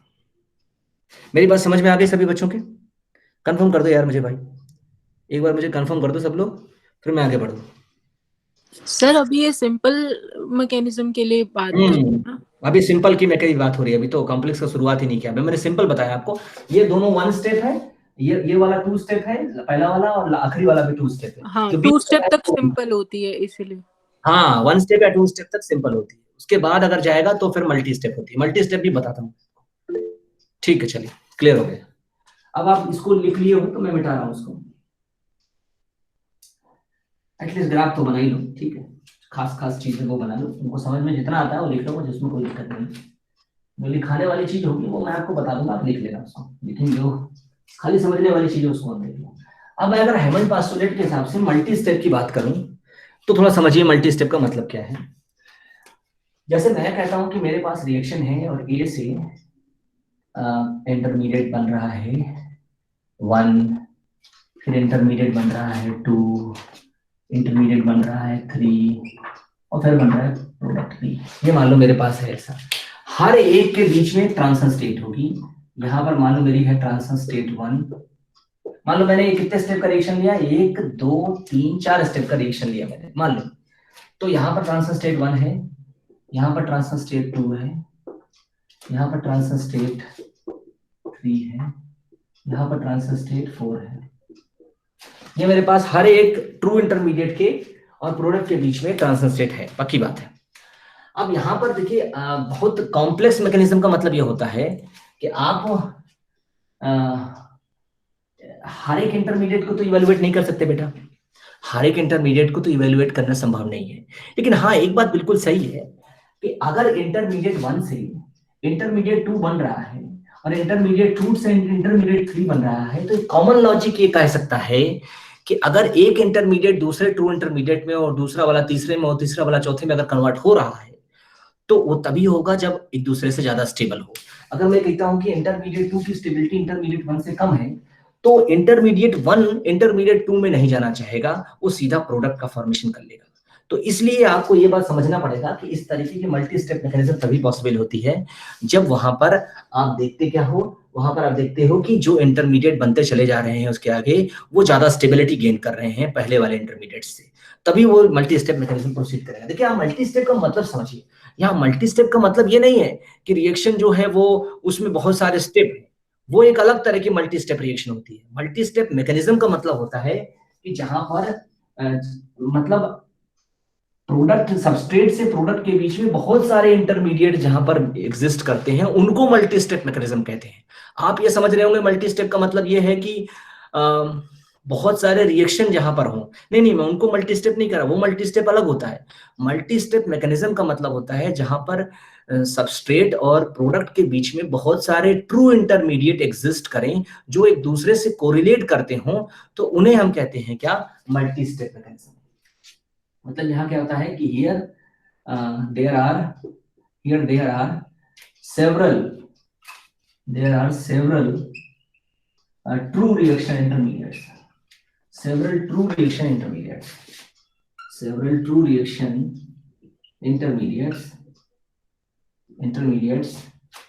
intermediates are involved, several true reaction intermediates are involved। यहाँ पर बहुत सारे ट्रू रिएक्शन इंटरमीडिएट इन्वॉल्व होते हैं, और इतनी पक्की बात है कि जो सारे इंटरमीडिएट बन रहे हैं वो एक दूसरे से ज्यादा स्टेबल होंगे तभी बनेंगे। वेयर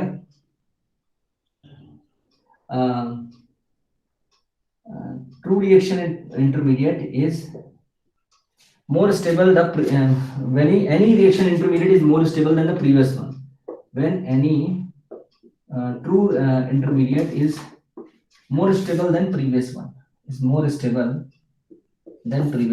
इसको नोट कर लिए थोड़ा सा, मैं समझाता हूं आपको। than previous one एग्जांपल भी दूंगा आपको, ये तो मैं पहला भी सब्स्टिट्यूशन लिया हूं मैं, और भी मेरे पास एग्जांपल है, ऐसा नहीं है। ओके सर जैसे हम हाइड्राइड शिफ्टिंग में करते हैं, हाँ, वही वो एग्जांपल है एक तरीके का, लेकिन और भी बहुत सारी होती है मैकेनिज्म, वो वही उसी की बात कर रहा हूँ, वही है। लेकिन ऐसा नहीं है, वही एक एग्जांपल नहीं होता, बहुत सारे और एग्जांपल होते हैं। तो आप कहते हैं कि बहुत सारे ट्रू इंटरमीडिएट जब इन्वॉल्व हों किसी रिएक्टेंट और प्रोडक्ट के बीच में, तो उसे हम कहते हैं मल्टी स्टेप रिएक्शन मैकेनिज्म। अभी मल्टी स्टेप रिएक्शन मैकेनिज्म में ऐसा नहीं है कि मल्टी स्टेप रिएक्शन मैकेनिज्म में केवल इंटरमीडिएट्स के इन्वॉल्वमेंट से ही आप कहते हो क्या कि वहां पर जो है वो मल्टी स्टेप होता है। हो सकता है वहां पर सॉल्वेंट मॉलिक्यूल इन्वॉल्व हो जाए रिएक्शन में, हो सकता है वहां पर कोई कैटलिस्ट इन्वॉल्व हो जाए रिएक्शन में, तो वो भी कारण हो सकता है मल्टी स्टेप मैकेनिज्म का। लेकिन पहले मैं आपको सिंपल एग्जांपल देता हूं, फिर आपको समझ में आएगा।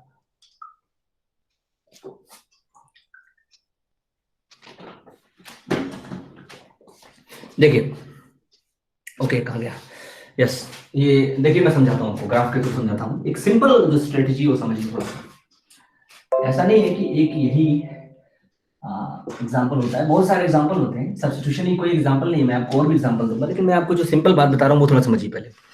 हाँ, तो मैं क्या कह रहा था, मैं कह रहा था कि मेरे पास सपोज करो, थोड़ा बड़ा ग्राफ लेता हूँ, और सपोज करो कि मेरे पास एनर्जी है इस ग्राफ पे, इस एक्सिस पे। यहाँ रिएक्शन का कोऑर्डिनेट है, ये रिएक्शन कोऑर्डिनेट थोड़ा बड़ा कर देते हैं, और ये रिएक्शन कोऑर्डिनेट है। RI का मतलब हो गया रिएक्शन पूरा लिख लो, कोई दिक्कत नहीं, रिएक्शन कोऑर्डिनेट, परफेक्ट। अब यहां पर थोड़ा देखो, मैं कह रहा हूं यहां पर मेरे पास सबस्ट्रेट है, और सबस्ट्रेट के बाद पहले एक इंटरमीडिएट है, फिर उससे ये थोड़ा सा देखिए मुड़ गया, उसके बाद फिर इस तरह से, ये मैं जो अभी आपको समझा रहा था ना वही है। उसके बाद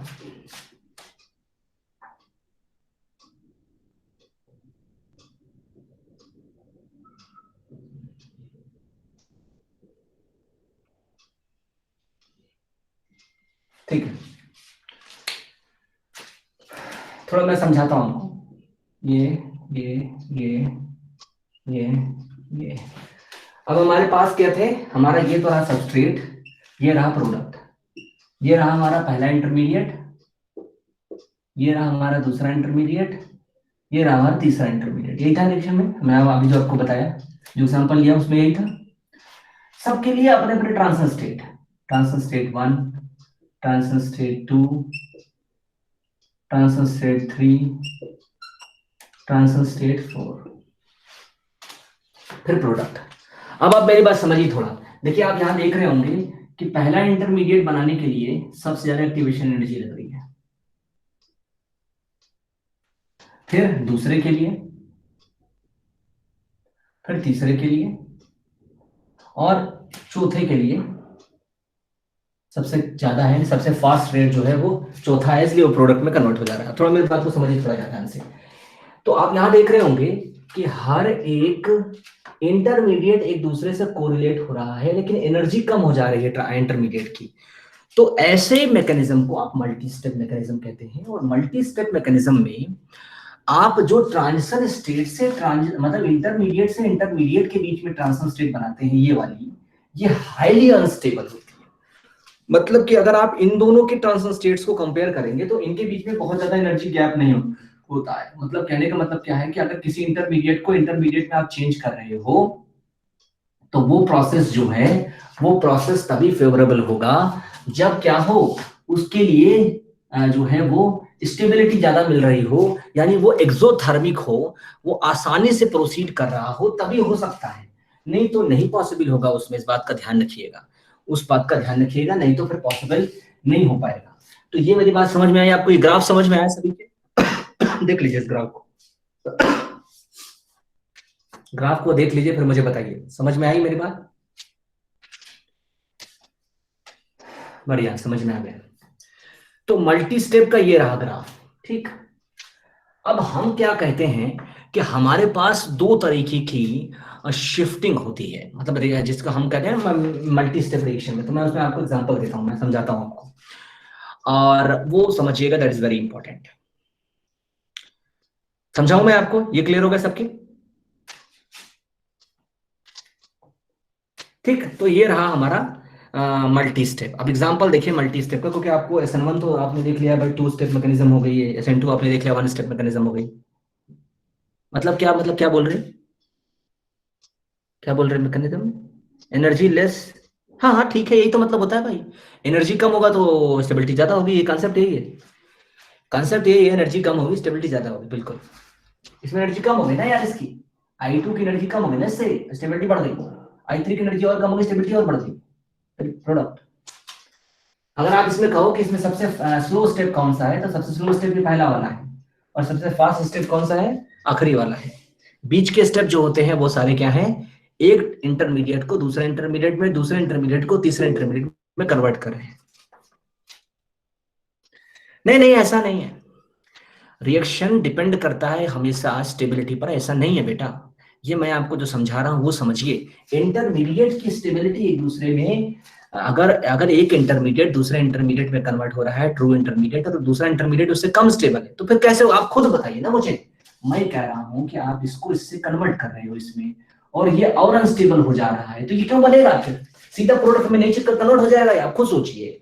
मैं कह रहा हूं आप इस इंटरमीडिएट को दूसरे इंटरमीडिएट में चेंज कर रहे हैं, और वो इंटरमीडिएट पहले वाले इंटरमीडिएट से कम स्टेबल है, तो फिर वो उसमें क्यों जाना चाहेगा? सीधा प्रोडक्ट नहीं बना लेगा वो। मेरी बात समझ में आई क्या बोला मैंने? ये बताइए मुझे। ठीक, मेरी बात समझ में आई क्या बोल रहा हूं मैं? अगर कोई इंटरमीडिएट एक दूसरे में कन्वर्ट हो रहा है, एक इंटरमीडिएट से, हाँ ठीक है समझ में आ गया, बहुत बढ़िया, तो वो तभी होगा जब आपका ज्यादा स्टेबल हो। फ्लो मैकेनिज्म आप देखिए, एग्जांपल देखिए, समझ में आ गया आपको। चलिए, तो मैंने आपको समझा दिया हैमंड की। अब ये बात ध्यान रखिएगा बेटा, अब थोड़ा यहाँ पर देखिए, हैमंड पोस्टुलेट के हिसाब से क्या है, पहली ट्रांजिशन स्टेट किससे रिजेंबल करेगी, सबस्ट्रेट से, दूसरी ट्रांजिशन स्टेट पहले इंटरमीडिएट से, तीसरी ट्रांजिशन स्टेट दूसरे इंटरमीडिएट से, चौथी ट्रांजिशन स्टेट ये तीसरे इंटरमीडिएट से, और चौथे ट्रांजिशन स्टेट जो है वो प्रोडक्ट से।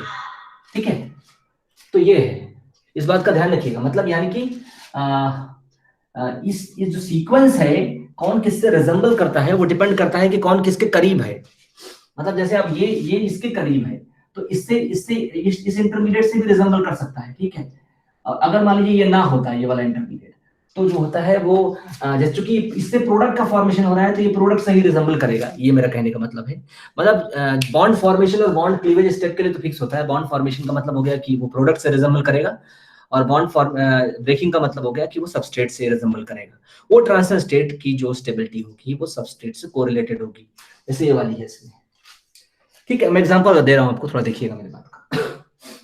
ये थोड़ा एक डिफरेंट तरीके का ग्राफ समझ में आ गया होगा आपको। मल्टी स्टेप रिएक्शन मैकेनिज्म का यही मतलब हुआ, थोड़ा देखिए।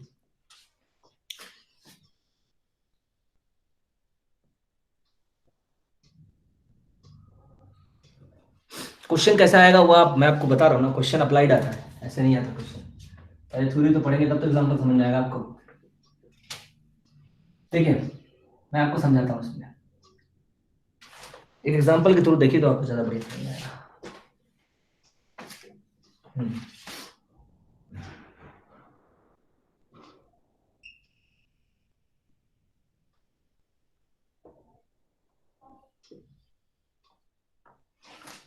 Okay, perfect.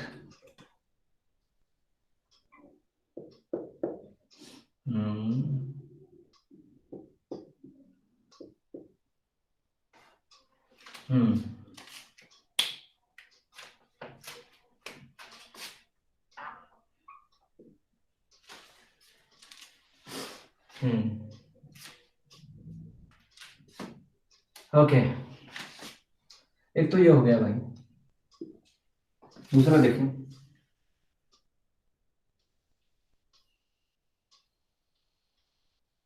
ऐसा मैं चाहता तो मैं बिना चेयर के भी समझा सकता था, लेकिन अभी क्योंकि पहले इसको देखिए बिना चेयर के, देखिए पॉजिटिव चार्ज ले लीजिए।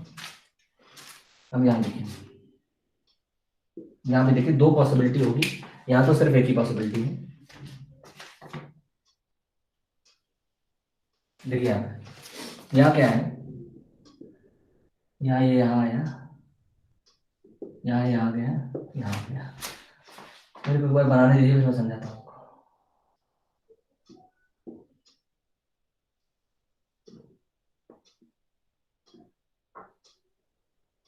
ये हो गया कन्वर्ट सी डबल बॉन्ड वो, हाँ बिल्कुल, इसमें कन्वर्ट हो गया। इसमें क्या है, इसमें दो पॉसिबिलिटी है। एक तो है कि ऐसे हो जाए, ये पॉसिबिलिटी वन हो गई, मान लीजिए इस तरह से ही बना के।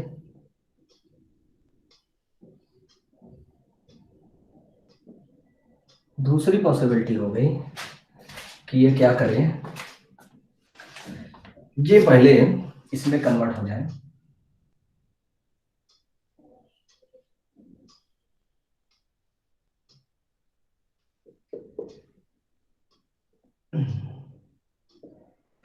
फिर ये प्रोडक्ट में कन्वर्ट हो जाए। ये प्रोडक्ट ऐसे बना लूँ क्या? हाँ जी हाँ जी, ऐसे बना लूँ, ज़्यादा बढ़िया है। क्या दिख रहा है कैसा? हाँ जी हाँ जी, दिख रहा है, बढ़िया। अब थोड़ा समझिए मेरी बात को। ये तो हो गई concerted mechanism, one step process है। ऐसा नहीं है कि मैकेनिज्म हमेशा सब्स्टिट्यूशन ही होती है, सब्स्टिट्यूशन मैकेनिज्म नहीं है, रीअरेंजमेंट मैकेनिज्म। तो ये कंसर्टेड रीअरेंजमेंट है, लेकिन दो स्टेप का ही है। ठीक है, दो से ज्यादा स्टेप का यहाँ पर देखिए, यहाँ पर है मामला दो से ज्यादा स्टेप का। अब ये सबस्ट्रेट तो है नहीं बहरहाल, तो मैं सिर्फ सबस्ट्रेट से इसको कोरिलेट करना पड़ेगा। एक्चुअली ये तो सबस्ट्रेट ही था, लेकिन ये सबस्ट्रेट नहीं है बहरहाल, तो इसको सबस्ट्रेट से कोरिलेट करना पड़ेगा। तो मुझे इसको सबस्ट्रेट से कोरिलेट करना उसमें वो कार्बोकेटायन कैसे बन गया? हाँ हाँ रुक जाइए भाई, बता रहा हूँ, चिंता मत करिए, बता रहा हूँ।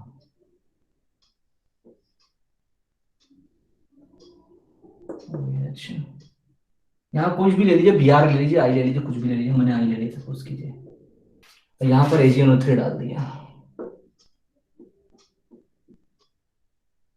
इसकी मदद से ये रहा स्टेप 1,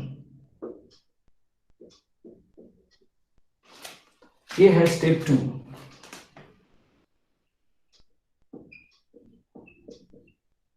ये है स्टेप 3। ठीक है भैया।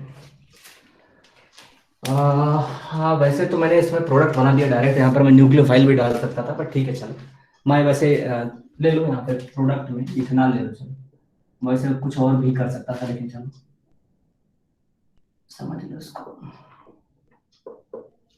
ये भैया ये अलग है, ये क्या है, ये 2 स्टेप है, ये स्टेप 1 और सीधा ये स्टेप 2। अब मेरी बात सुनो, यहाँ पर ये पॉसिबिलिटी 1 है, ये वाली इधर वाली, ये सबस्ट्रेट है S, ये प्रोडक्ट है इसका, ये 2 इंटरमीडिएट है, इंटरमीडिएट 1, ट्रू इंटरमीडिएट 1, ये ट्रू इंटरमीडिएट 2।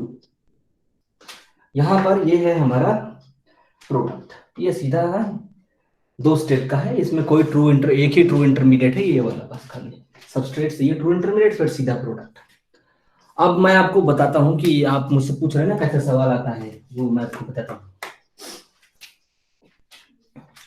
अब देखिए मेरी बात सुनिए, अब मैं कहूं अगर इसमें कि आपके पास ये एक रिएक्शन है, ठीक है, तो ये जो आप देख रहे हैं ये वाला रिएक्शन, ये भी क्या है हमारा कंसर्टेड है, लेकिन अगर मैं नेम रिएक्शन के एस्पेक्ट में देखूं तो ये भी क्या है, सेमी पिनाक्लोन है। एक ऐसा रिएक्शन है सेमी पिनाक्लोन।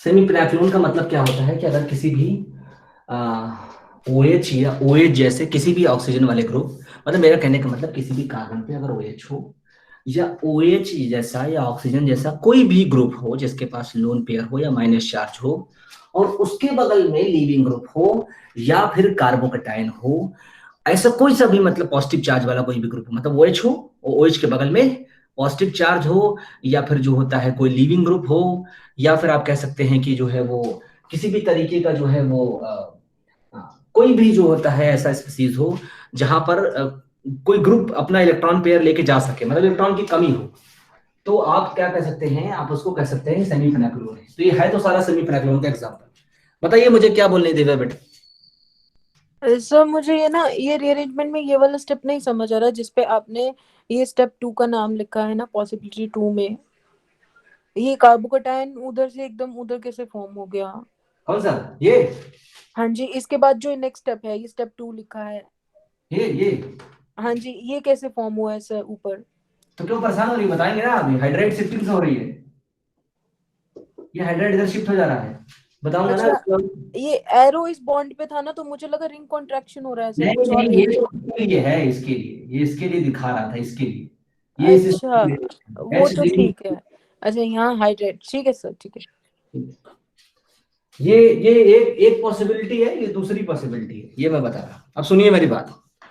अब हमारे पास मान लीजिए कहते हैं कि कोई रिएक्शन मतलब काइनेटिकली कंट्रोल्ड है या कोई रिएक्शन थर्मोडायनेमिकली कंट्रोल्ड, इसका मतलब क्या है एक्चुअली, इसका क्या इंपॉर्टेंस है वो समझिए, मैं थोड़ा बताता हूँ आपको। मतलब कब ये वाला होगा और कब रिएक्शन में ये वाला होगा, ये समझना बहुत जरूरी है कि आपका प्रोडक्ट ये बनेगा या फिर आपका प्रोडक्ट ये बनेगा। तो ऐसे इसी से रिलेटेड जो है वो सवाल, थोड़ा सा अप्लाइड सवाल इसमें पूछे जाते हैं। ऐसा नहीं है कि आपको कोई ग्राफ बनाने के लिए पूछेगा, ग्राफ बनाने के लिए नहीं पूछेगा आपसे, लेकिन आपको जब इस तरीके का कोई रिएक्शन देगा तो आपको कैसे पता चलेगा कि आपको ये प्रोडक्ट बनाना है, या फिर आपको कैसे पता चलेगा कि आपको ये वाला प्रोडक्ट बनाना है, वो मैं आपको समझाने जा रहा हूँ। थोड़ा देखिए ध्यान से, जहाँ इंटरमीडिएट किसी तरीके का इन्वॉल्व होता है, इसमें तो कोई दिक्कत ही नहीं है, इसमें तो एक ही स्टेप है, तो इसमें तो कोई समस्या ही नहीं है, इसमें तो मैकेनिज्म ही यही होगी सिर्फ, इसमें तो दूसरी कोई पॉसिबिलिटी ही नहीं होगी। तो ये कंसर्टेड रीअरेंजमेंट की तो 1 स्टेप प्रोसेस हो गया, उसकी तो बात ही छोड़ दीजिए। अब 2 स्टेप, ये मल्टी स्टेप है, 3 स्टेप का हो गया, और ये 2 स्टेप का हो गया। अब थोड़ा मेरी बात को समझिए, मैं आपको जो इसका बताने जा रहा हूँ क्या है, कब आपको पता चलेगा कि इससे ये बनेगा, और कब आपको पता चलेगा कि नहीं इससे ये वाला बनने वाला है। That is very important. ठीक, वो मैं आपको बताने जा रहा हूँ, वही वही इसका इंपॉर्टेंस है, उसी से रिलेटेड सवाल पूछे जाते हैं पेपर में। ये आपके दिमाग में भी ये बात आती होगी, आप सोचते भी रहे होंगे इस बात को यार कि कभी रिंग कॉन्ट्रैक्शन हो जाता है, कभी जो होता है रिंग कॉन्ट्रैक्शन का मतलब यहाँ पर कि ये बॉन्ड यहाँ से टूट के यहाँ चला आया, जब ये बॉन्ड यहाँ से टूट के यहाँ आएगा तो 6 से 5 हो जाएगा, इसका मतलब रिंग कॉन्ट्रैक्शन हो गया। तो आप तो कभी तो सोच रहे हो यार रिंग कॉन्ट्रैक्शन हो जा रहा है, और कभी आप सोच रहे हो यार बगल में से हाइड्राइड शिफ्टिंग हो जाएगी, जैसे यहाँ पर क्या है, ये वाला H अगर इधर शिफ्ट हो जाएगा, ये वाला H अपना इलेक्ट्रॉन पेयर लेके, तो ये बन जाएगा। और लेकिन ये कार्बोकेटायन है तो ये भी कार्बोकेटायन है, देखिए इस कार्बोकेटायन से ये वाला कार्बोकेटायन ज्यादा स्टेबल है।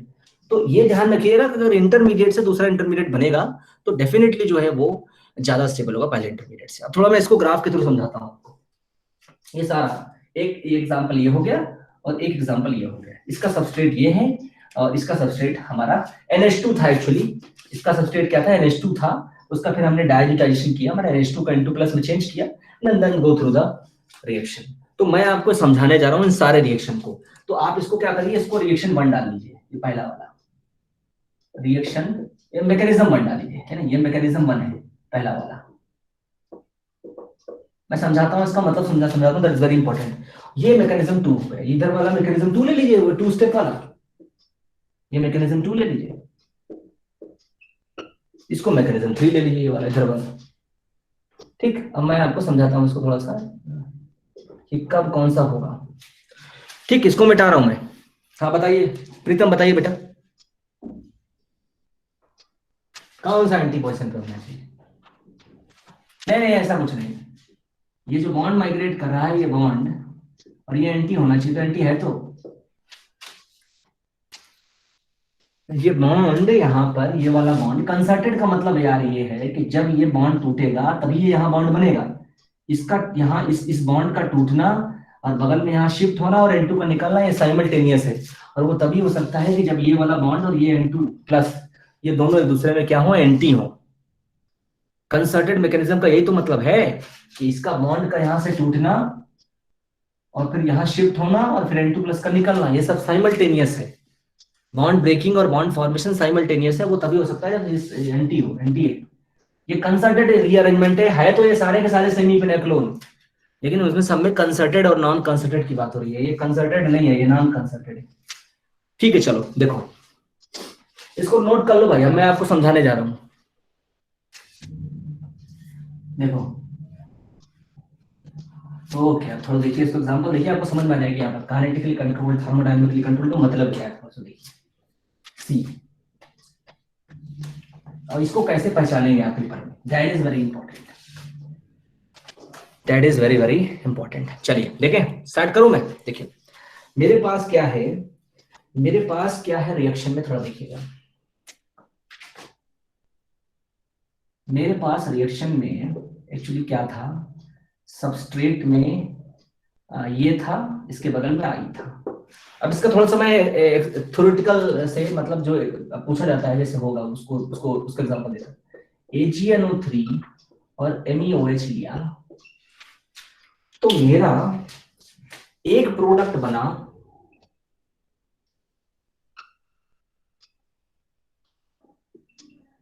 ये, और एक तरफ मेरा प्रोडक्ट बना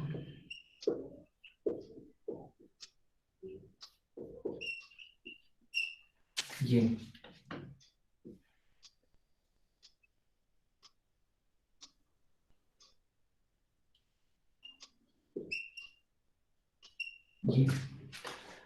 ये हमारा 2 प्रोडक्ट बना। ये प्रोडक्ट है मैकेनिज्म 2 से, ये प्रोडक्ट है मैकेनिज्म 3 से,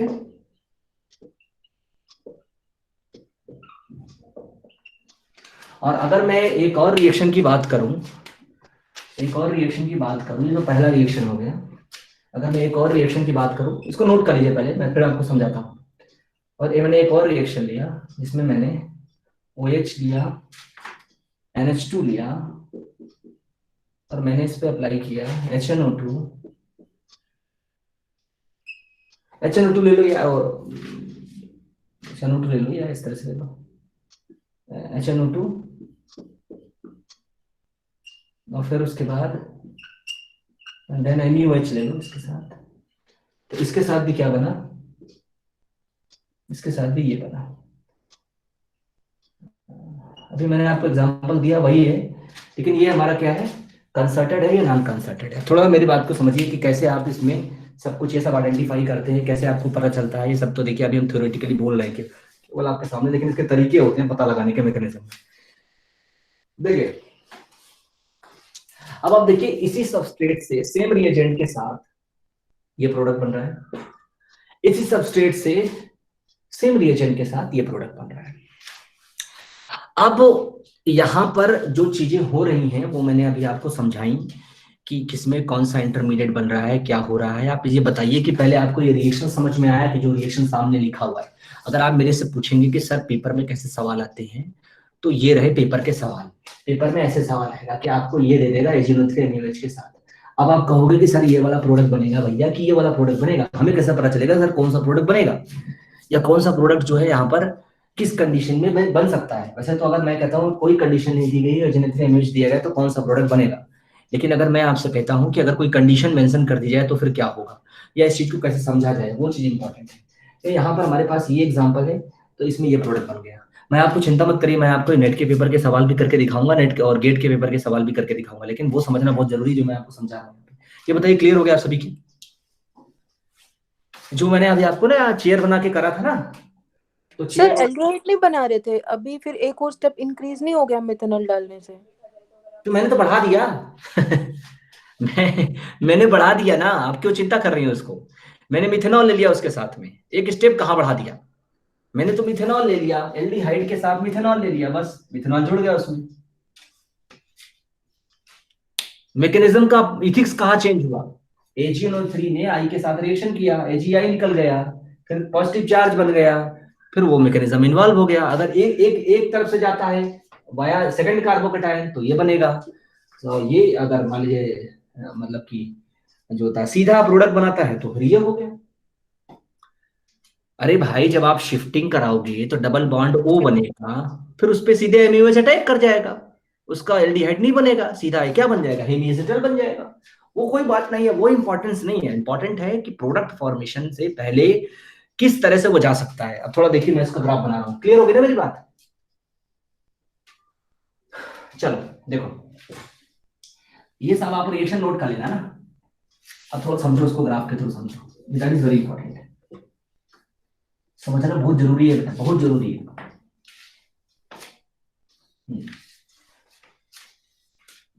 हमारे पास ये हम इस पहली और ये जो दूसरी और तीसरी मैकेनिज्म थी ना, उसको स्टडी करते हैं पहले, ठीक है? और आपको समझ में आएगी बात, फिर मैं आपको कंडीशन बताऊंगा किस कंडीशन में कौन सा प्रोडक्ट बनेगा और नॉर्मल कंडीशन में कौन सा प्रोडक्ट बनेगा और कैसे उसको हम पहचानते हैं। तो ये रहा हमारा सबस्ट्रेट।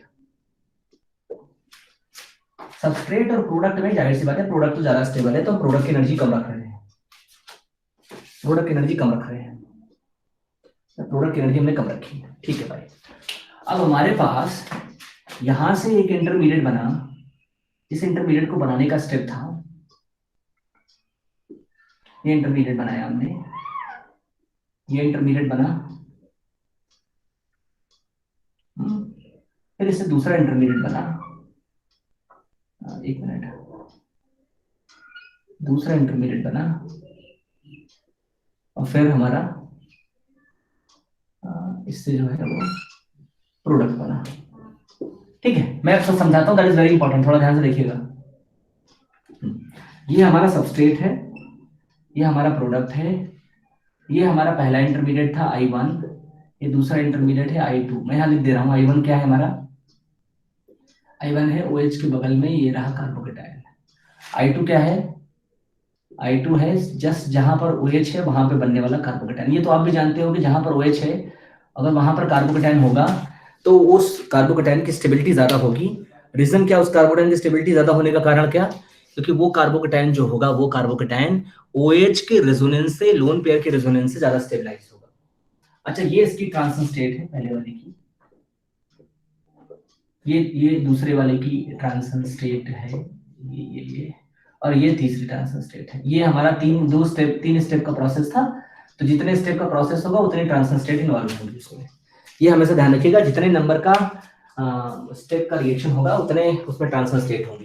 तो ये कैसी मैकेनिज्म हो गई, ये हमने मैकेनिज्म 3 की बात करी। मैकेनिज्म 3 हमने जो लिया था उस मैकेनिज्म 3 को हमने ऐसे इंडिकेट किया ग्राफ के थ्रू। ये हमारा एनर्जी है और ये रिएक्शन प्रोग्रेस है, रिएक्शन का कोऑर्डिनेट है, रिएक्शन प्रोग्रेस। यहां पर भी इसको देखिए, इसमें क्या है, इसमें भी सेम यही चीज है। इसमें तो बस एक ही बना था, मतलब इसमें क्या था, सीधा हमारा 2 ही स्टेप का प्रोसेस था। सीधा इंटरमीडिएट बना था और फिर इंटरमीडिएट से हमारा इंटरमीडिएट बना था, ये पहला इंटरमीडिएट बना था और फिर इंटरमीडिएट से क्या हुआ था, सीधा प्रोडक्ट का फॉर्मेशन हो गया। ये सबस्ट्रेट है, ये प्रोडक्ट है, ये 2 ट्रांजिशन स्टेट होगी, पहली वाली ट्रांजिशन स्टेट, ये दूसरी ट्रांजिशन स्टेट, 2 स्टेप का रिएक्शन है और ये इंटरमीडिएट है ना। केवल एक ही इंटरमीडिएट था तो ये बस एक ही इंटरमीडिएट बना रहा हूं मैं, आई लिख रहा हूं उसमें। एक ही इंटरमीडिएट था, एक ही कार्बोकेटायन था, ये कार्बोकेटायन यही वाला बन रहा था, सेम ये कार्बोकेटायन, ये आपका फर्स्ट चार्ज, हाँ ठीक है। और फिर आपका ये आपका जो है प्रोडक्ट बन गया। तो ये हमारा मैकेनिज्म 2 था। अब थोड़ा समझिए मेरी बात, ये मैकेनिज्म 3 है, इसमें भी सेम वही चीज, एनर्जी। मैं समझा रहा हूं आपको, थोड़ा ध्यान से देखिएगा, बड़ी इंपॉर्टेंट बात है बेटा, रिएक्शन प्रोग्रेस। आप लोग अक्सर ये बात हमसे, आपके दिमाग में आती होगी कि आखिर ये कैसे पता चला यार कि कौन सा शिफ्टिंग हो रहा है और ये हम कैसे फिक्स करेंगे। तो ये थोड़ा समझने वाली बात है, आप तो देखिएगा ध्यान से। मैं कह रहा हूं कि आपके पास जहां पर 2 इंटरमीडिएट के बीच में ऐसा आपको लग रहा है कि एक इंटरमीडिएट से दूसरा इंटरमीडिएट बन रहा है और फिर प्रोडक्ट का फॉर्मेशन हो रहा है, जाहिर सी बात है उसमें एनर्जी ज्यादा लगेगी। ये पक्की बात है कि जहां एक इंटरमीडिएट से दूसरा इंटरमीडिएट का फॉर्मेशन हो रहा है और उसके बाद फिर प्रोडक्ट बन रहा है, मतलब कहने का मतलब क्या है, अगर कोई रिएक्शन 2 स्टेप में हो रही है, अगर कोई रिएक्शन 1 स्टेप में हो रही है, अगर कोई रिएक्शन मल्टी स्टेप में हो रही है, तो जाहिर सी बात है जिसमें मल्टी स्टेप में रिएक्शन हो रही है उसका डेफिनेटली क्या होगा, रेट कम हो जाएगा। तो इसका मतलब ये हुआ कि जो ये वाला रिएक्शन आपको दिख रहा है, इसमें जो प्रोडक्ट का फॉर्मेशन है वो क्या है, ज्यादा एनर्जी रिक्वायर करेगा। ज्यादा एनर्जी रिक्वायर करने का मतलब more energy required, more activation energy required, more activation, ये समझिए बड़ी इंपॉर्टेंट बात बता रहा हूं, more activation energy is required, ठीक। यहां less activation energy is required, यहां less activation energy is required, activation energy is required। तो जाहिर सी बात है जहां पर लेस एक्टिवेशन एनर्जी रिक्वायर्ड है उसका रेट ज्यादा होगा। इसका मतलब जिसका रेट क्या होगा, ज्यादा होगा और इसका रेट कम होगा। कम होगा मतलब स्लो होगा ये रिएक्शन। अब मेरी बात सुनिए ध्यान से बेटा, अगर आप दोनों के प्रोडक्ट को कंपेयर करें, मैं कहता हूं दोनों का प्रोडक्ट, मैंने यहाँ पर थोड़ा सेम दिखा दिया है, तो थोड़ा सा प्रोडक्ट इसका हल्का सा क्या रखिए, नीचे रखिए, इसके प्रोडक्ट को इससे नीचे रखिए। ये दोनों का प्रोडक्ट अलग अलग था तो इसका हम P1 लिख लेते हैं, सबस्ट्रेट तो सेम था लेकिन प्रोडक्ट अलग अलग था। अब आपसे मेरा सवाल ये है, तो थोड़ा ऊपर रखिए, हल्का सा ऊपर रखिए, इसके कंपैरिजन में हल्का सा ऊपर रखिए, यहाँ पे इसको चाहे तो सबस्ट्रेट यहाँ रखिए, इस प्रोडक्ट को हल्का सा ऊपर रखिए यहाँ पे। मेरा आपसे सवाल ये है, मेरा आपसे क्वेश्चन ये है कि जो दोनों का प्रोडक्ट बन रहा था, मेरा आपसे क्वेश्चन ये है कि जो मैकेनिज्म में यहाँ पर प्रोडक्ट बन रहा है P1, वो प्रोडक्ट है आपका ये। ध्यान से मेरी बात सुनिएगा जो मैं बता रहा हूं। और इसमें जो प्रोडक्ट है वो क्या है, ये इसमें जो प्रोडक्ट है ये OH OMe, इसको चाहे इधर की जगह इधर लिख लीजिए, थोड़ा सा जगह अच्छा नहीं लग रहा है देखने में। ये है मतलब प्रोडक्ट इसका क्या है, OH OMe। या आप मुझे बताइए प्लीज, इसमें कौन सा प्रोडक्ट आपको कंपैरेटिवली ज्यादा स्टेबल लग रहा है, प्लीज टेल मी, फिर मैं आपको इसका आंसर बताता हूं कि कैसे हमने पहचाना। प्लीज बताइए कौन सा प्रोडक्ट ज्यादा स्टेबल है। P1, हाँ P1 ज्यादा स्टेबल है क्योंकि P1 जो है वो 6 मेंबर्ड रिंग है और P2 जो है वो कम स्टेबल है क्योंकि वो 5 मेंबर्ड रिंग है। 5 मेंबर्ड रिंग की थर्मोडायनामिक स्टेबिलिटी जो है वो बिल्कुल P1 से ज्यादा होती है, P1 से कम होती है, थर्मोडायनेमिक स्टेबिलिटी कम होती है। अब मेरी बात सुनिए, इसका मतलब ये हुआ कि ये हमारा थर्मोडायनेमिकली कंट्रोल्ड रिएक्शन है और ये हमारा काइनेटिकली कंट्रोल्ड रिएक्शन है। अब मेरी बात सुनिए, अगर किसी रिएक्शन में कोई कंडीशन ना दी गई हो, अगर किसी रिएक्शन में आपको लग रहा हो कि सेमीपेनाक्लोन में कार्बोकेटायन है, अगर किसी रिएक्शन में सेमीपेनाक्लोन है, सेमीपेनाक्लोन का मतलब कि OH के बगल में कार्बोकेटायन बना हुआ है, अगर आपको लग रहा है, तो वहां पर हमेशा काइनेटिकली कंट्रोल्ड टाइप का जो है वो रीअरेंजमेंट होता है। और वहां पर हमारा क्या होता है, वहां पर हमारा जो है वो रीअरेंजमेंट जो है वो इस तरीके का नहीं होता, इस तरीके का रीअरेंजमेंट नहीं होता। मेरा कहने का मतलब ये है कि ये जो आपको दिख रहा है कि एक इंटरमीडिएट से दूसरा इंटरमीडिएट बने, दूसरे से तीसरा बने, तीसरे से चौथा बने, ये हमेशा थर्मोडायनेमिकली कंट्रोल्ड टाइप का रिएक्शन होता है। और जो रिएक्शन जो है वो आपका जितने कम स्टेप में हो जाए, या कहिए कि जो है कंसर्टेड हो जाए, उसको क्या बोलते हैं, उसको बोलते हैं काइनेटिकली कंट्रोल्ड। तो ये जो आप देख रहे हैं ये काइनेटिकली कंट्रोल्ड है और ये जो देख रहे हैं आप थर्मोडायनेमिकली कंट्रोल्ड है। अब आप मुझसे पूछेंगे सर इसमें मेजर प्रोडक्ट कौन बनेगा? क्योंकि इस रिएक्शन में कोई कंडीशन नहीं दी गई है, इसलिए रिएक्शन में ये पाथवे प्रेफर नहीं करेगा। रिएक्शन में जो पाथवे होगा वो ये वाला प्रेफर किया जाएगा, यानी मैकेनिज्म 2 प्रेफर की जाएगी, यानी मैकेनिज्म 2 से बनने वाला प्रोडक्ट मेजर होगा और मैकेनिज्म 1 से बनने वाला प्रोडक्ट माइनर होगा।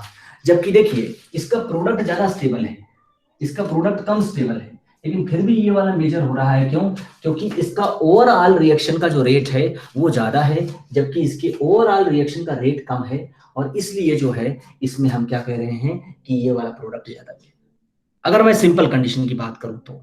लेकिन अगर मैं कोई ऐसा रिएजेंट लूं जो है वो पोलर हो और हीट की कंडीशन में लिया गया हो, पोलर ऑर्गेनिक सॉल्वेंट लूं अगर मैं हीट की कंडीशन में, तो फिर ये वाला प्रोडक्ट मेजर हो जाएगा। और अगर मैं लो टेम्परेचर पे लूं या किसी नॉन पोलर सॉल्वेंट को लूं, तो फिर ये वाला प्रोडक्ट मेजर हो जाएगा। तो नॉर्मल कंडीशन में, सिंपल कंडीशन में भी ये वाला प्रोडक्ट मेजर होगा, और अगर लो टेम्परेचर पे या किसी नॉन पोलर सॉल्वेंट के साथ लेंगे तब भी ये वाला प्रोडक्ट मेजर होगा। लेकिन अगर हीट की कंडीशन में कोई पोलर ऑर्गेनिक सॉल्वेंट ले लेंगे तो फिर ये वाला प्रोडक्ट मेजर हो जाएगा। इसका कारण ये है क्योंकि जितने भी पोलर सॉल्वेंट्स होते हैं वो इन सारे ट्रांजिशन स्टेट्स की स्टेबिलिटी को इंक्रीज करते हैं। तो अगर ट्रांजिशन स्टेट्स की स्टेबिलिटी को इंक्रीज करने वाला कोई बीच में मान लीजिए अगर स्पीसीज आ गई या सॉल्वेंट आ गया, तो फिर वो क्या करेगा, इस मैकेनिज्म को फेवर करेगा, इस मैकेनिज्म को फेवर नहीं करेगा, और फिर ये वाला प्रोडक्ट मेजर हो जाएगा। तो अब आप इसका इंपॉर्टेंस देखिए, जो मैं आपको पढ़ा रहा हूं इसका इंपॉर्टेंस क्या है कि आपके लिए जो मैंने अभी मैकेनिज्म बताई उसको मैं यहाँ पर एलाबोरेट कर रहा हूँ, उसको यहाँ पर अब कंसाइज कर रहा हूँ। अब आप बताइए, मैंने आपको ये समझाया जो भी यहाँ पर, ये सबके समझ में आ गया? फिर मैं आपको इसको कंक्लूड करता हूँ इसको। फिर मैं बताओ, फटाफट बताओ मुझे, समझ में आ गया? बहुत बढ़िया। सब लोग मुझे कंफर्म करो, समझ में आ गया? सब लोग कंफर्म करो भाई, फटाफट कंफर्म किया करो, टाइम मत लगाया करो। ठीक है, बढ़िया, समझ में आ गया, सबके समझ में आ गया, बहुत बढ़िया बहुत बढ़िया, सबके समझ में आ गया ना? लवली। बहुत तो ऐसे होते हैं ना कि लाइव क्लास में भी चला के और सो जाते हैं, ऐसा लगता है कि जैसे भूल गए हैं कि लाइव क्लास चल रही है, कि सर है सामने, ये भी नहीं उनको याद है। ठीक है, कोई बात नहीं। अब मेरी बात सुनिए, अब मैं इसको कंक्लूड कर रहा हूँ रिएक्शन को, फिर आप मेरी बात को समझ गए होंगे। उसके बाद जो मैं आप इसको बताऊंगा, इसके बाद आप एग्जांपल के बाद समझ जाएंगे कि मैं क्या बताना चाह रहा हूँ। देखिए मेरा क्या था रिएक्शन, मेरा था रिएक्शन ये OH और OH के बगल में आई, मेरे पास रिएजेंट था जो भी मैं भी लेने वाला हूं, 2 प्रोडक्ट बन रहा है। जाहिर सी बात है, एक प्रोडक्ट ये है और एक प्रोडक्ट ये है। ये तो पक्की बात समझ में आ रही है कि ये वाला जो प्रोडक्ट है, ये वाला प्रोडक्ट आपका क्या है, थर्मोडायनेमिकली कंट्रोल्ड है। ये थर्मोडायनेमिकली कंट्रोल्ड है, और ये जो है हमारा काइनेटिकली कंट्रोल्ड है। वैसे तो हम चाहते थे दोनों को एक साथ भी दिखा सकते थे, दोनों को एक साथ भी आप चाहें तो मैं दिखा सकता हूँ। वैसे मैंने दोनों को अलग अलग ग्राफ में लिया, लेकिन मैं दोनों को एक साथ एक ग्राफ में भी ले सकता था, बट ठीक है, कोई बात नहीं। सोनू बताओ भाई, क्या पूछना चाहते हैं? अब यहाँ पर कंडीशन देखो, अगर मेरे पास कुछ नहीं दिया है, सिर्फ क्या दिया है, AgNO3 और मिथेनॉल, और उसके साथ कोई कंडीशन मेंशन नहीं है, नो कंडीशन, मतलब विदाउट कंडीशन अगर दी गई है, थोड़ा यहाँ पे थोड़ा दूर रखते हैं इसको, अगर मेरे पास क्या है, AgNO3 है, मिथेनॉल है, लेकिन उसके साथ कोई कंडीशन नहीं है, केवल क्या है, बस यही दिया गया है सिर्फ, मान लीजिए नो कंडीशन, तो क्या होगा, ये तो भैया क्या होगा, माइनर होगा, और ये वाला मेजर होगा। लेकिन अगर आपको ऐसा लगता है, प्लीज बंद करिए, अपना माइक बंद करिए भाई, अगर आपको लगता है कि नहीं, AgNO3 के साथ और मिथेनॉल के साथ लो टेम्परेचर है और नॉन पोलर सॉल्वेंट है, क्या है, नॉन पोलर सॉल्वेंट, एक बात ध्यान रखिएगा, नॉन पोलर सॉल्वेंट हमेशा ट्रांजिशन स्टेट्स की स्टेबलाइजेशन को कम करता है, नॉन पोलर सॉल्वेंट। तो ये क्या करता है, ये इसको मेजर कर देता है, तीसरी वाले को इसको माइनर कर देता है, और इसको माइनर ही रखता है, यील्ड बढ़ा देता है, मेजर की यील्ड और इंक्रीज कर देता है, मेजर मतलब कि मोर यील्ड, यहाँ लिख लीजिएगा, यहाँ मेजर क्या होगा, यहाँ मेजर लेस यील्ड कह सकते हो, यहाँ मेजर मोर यील्ड होगा, यहाँ पर मोर यील्ड मतलब यील्ड बढ़ जाएगी, इसकी यील्ड बढ़ जाएगी, यहाँ लेस यील्ड। ये बस इतनी सी फायदा होता है कि जब आप लो टेम्परेचर पे या नॉन पोलर सॉल्वेंट के साथ लेते हैं तो रेट और बढ़ जाता है इसका, मतलब यील्ड और बढ़ जाती है। बस लास्ट में अगर मैं कहता हूँ कि AgNO3 के साथ अगर मैं MeOH ले लूं और कोई इसके साथ पोलर सॉल्वेंट लेके, बहुत सारे पोलर सॉल्वेंट होते हैं, THF होता है, डाइऑक्सीन होता है, बहुत सारे पोलर सॉल्वेंट है, उसको लेकर के अगर मैं हीट कर दूं या रिफ्लक्स कर दूं, हीट कर दूं या फिर रिफ्लक्स कर दूं तो फिर ये मेजर हो जाता है, ये माइनर हो जाता है। इसका कारण ये है क्योंकि पोलर सॉल्वेंट्स जो होते हैं वो ट्रांजिशन स्टेट की स्टेबिलिटी को बढ़ाते हैं, और अगर कोई मैकेनिज्म ट्रांजिशन स्टेट के थ्रू जा रही है, बहुत सारे ट्रांजिशन स्टेट्स के थ्रू जा रही है, तो अगर कोई पोलर सॉल्वेंट होगा और वो उस ट्रांजिशन स्टेट की स्टेबिलिटी को बढ़ा रहा होगा, तो फिर वहां पर थर्मोडायनेमिक और ही वहां पर रिफ्लक्स की कंडीशन भी होगी, तो वहां पर थर्मोडायनेमिकली कंट्रोल वाला प्रोडक्ट ही मेजर बनेगा, काइनेटिकली कंट्रोल वाला मेजर नहीं बनेगा। तो अगर आपको कभी भी ऐसा रिएक्शन मिले कभी भी पेपर में, और वहां पर आपको मान लीजिए इसके साथ कोई कंडीशन ना दी गई हो, तो आप हमेशा काइनेटिकली कंट्रोल वाला बनाइएगा। दूसरी बात कि आप यहाँ पर अगर देखेंगे तो यहाँ पर जो है वो लो टेम्परेचर है, नॉन पोलर सॉल्वेंट है, तो low temperature non polar solvent दिया हो, अगर आपको मेंशन किया गया हो, तब आपको जो है वो ये यही प्रोडक्ट बनाना है, काइनेटिकली कंट्रोल वाला है, लेकिन उसकी यील्ड बढ़ जाएगी। और अगर आप जो है वो पोलर सॉल्वेंट लेंगे और रिफ्लक्स कंडीशन लेंगे, तब आपका ये प्रोडक्ट मेजर बनेगा। ऐसे आपको सवाल पूछा जाएगा पेपर में, अगर कभी पेपर में आता है तो। और ये तो मात्र मान लीजिए कि एक एग्जाम्पल है, ऐसे तो बहुत सारे एग्जाम्पल हो सकते हैं, ऐसा नहीं है कि कोई यही एग्जाम्पल है, बट मैं आपको कुछ पेपर के एग्जाम्पल लेके दिखाऊंगा, ऐसा नहीं है। ये मेरा हैमंड पास्टुलेट का मतलब सिर्फ ये था कि हैमंड पास्टुलेट के हिसाब से ट्रांजिशन स्टेट की स्टेबिलिटी जो फैक्टर्स बढ़ाते हैं वो फैक्टर्स ही मल्टी स्टेप रिएक्शन को प्रोन करते हैं। अगर मल्टी स्टेप रिएक्शंस में कोई ऐसी मैकेनिज्म है, मान लीजिए जिसमें कि ट्रांजिशन स्टेट्स बहुत सारे बन रही हैं, लेकिन उनके अल्टरनेट वे पाथवे में डायरेक्ट प्रोडक्ट बन सकता है, तो वो उस पाथवे को फॉलो करता है, बहुत सारे ट्रांजिशन स्टेट्स वहां पे नहीं बनती हैं। ये एक्चुअली हैमंड का कंक्लूजन था, और ये आप समझिएगा, दैट इज वेरी इंपॉर्टेंट। वैसे इसको उन्होंने अदर लैंग्वेज में बोला था, बट मैंने लैंग्वेज थोड़ी बदल करके आपको बता दी यहाँ पर, ठीक। अब यहाँ पर और भी एग्जाम्पल हो सकते हैं, मैंने ऐसा नहीं कह रहा हूँ कि यही एग्जाम्पल है, मैं आपको एक स्टैंडर्ड एग्जाम्पल दिया आपको, और भी बहुत सारे एग्जाम्पल हो सकते हैं। लेकिन एक बात ध्यान रखिएगा, कोई मैकेनिज्म 2 स्टेप से ज्यादा होगी, 2 स्टेप या 2 स्टेप से ज्यादा होगी, तभी आप ये काइनेटिकली कंट्रोल और थर्मोडायनेमिकली कंट्रोल वाली बात करेंगे। अगर मैं कहता हूँ किसी में ट्रांजिशन स्टेट बन रही है और ट्रांजिशन स्टेट से वहां पर मान लीजिए कहीं प्रोडक्ट फॉर्मेशन हो रहा है, तो वहां पर मान लीजिए एक ही प्रोडक्ट बन रहा है, तो वहां पर तो एक ही स्टेप का रिएक्शन है वो। अगर एक ही स्टेप का रिएक्शन है तो फिर वहां पर ये सब अप्लाई नहीं होगा, वहां सिर्फ एक ही प्रोडक्ट बनेगा, ये ध्यान रखिएगा। वहां एक ही प्रोडक्ट का बनने का मतलब एक ही तरह की मैकेनिज्म पॉसिबल होगी, उसको फिर आपस में हम काइनेटिकली कंट्रोल या थर्मोडायनेमिकली कंट्रोल नहीं बोल सकते। तो ये मेरा कहने का मतलब है, कोई ऐसा नहीं कि यही एक रिएक्शन होता है, काइनेटिकली कंट्रोल्ड इनोलेट भी होते हैं, थर्मोडायनेमिकली कंट्रोल्ड। क्या कह रहे हैं आप? सब्स्टिट्यूशन दोनों ही है भाई, ऐसा नहीं है, सब्स्टिट्यूशन दोनों ही है, दोनों ही सब्स्टिट्यूशन है श्रुति बेटा, दोनों ही सब्स्टिट्यूशन है, दोनों सब्स्टिट्यूशन है, ऐसा नहीं है। ये वाला जो प्रोडक्ट है, ये वाला प्रोडक्ट ये भी सब्स्टिट्यूशन है, और जो आप ये वाला प्रोडक्ट देख रहे हैं ये भी सब्स्टिट्यूशन है, लेकिन ये रीअरेंजमेंट हो रहा है रिंग कॉन्ट्रैक्शन वाला, इसमें रीअरेंजमेंट हो रहा है हाइड्राइड शिफ्ट वाला, बस इतनी सी अंतर है बस। इसमें 5 बन रहा है, इसमें 6 बन रहा है। इसमें एक कार्बोकैटायन दूसरे कार्बोकैटायन में चेंज हो रहा है, एक इंटरमीडिएट दूसरे इंटरमीडिएट में चेंज हो रहा है, यहाँ ऐसा नहीं हो रहा है, बस इतना अंतर है बस। सर सब्स्टिट्यूशन क्या?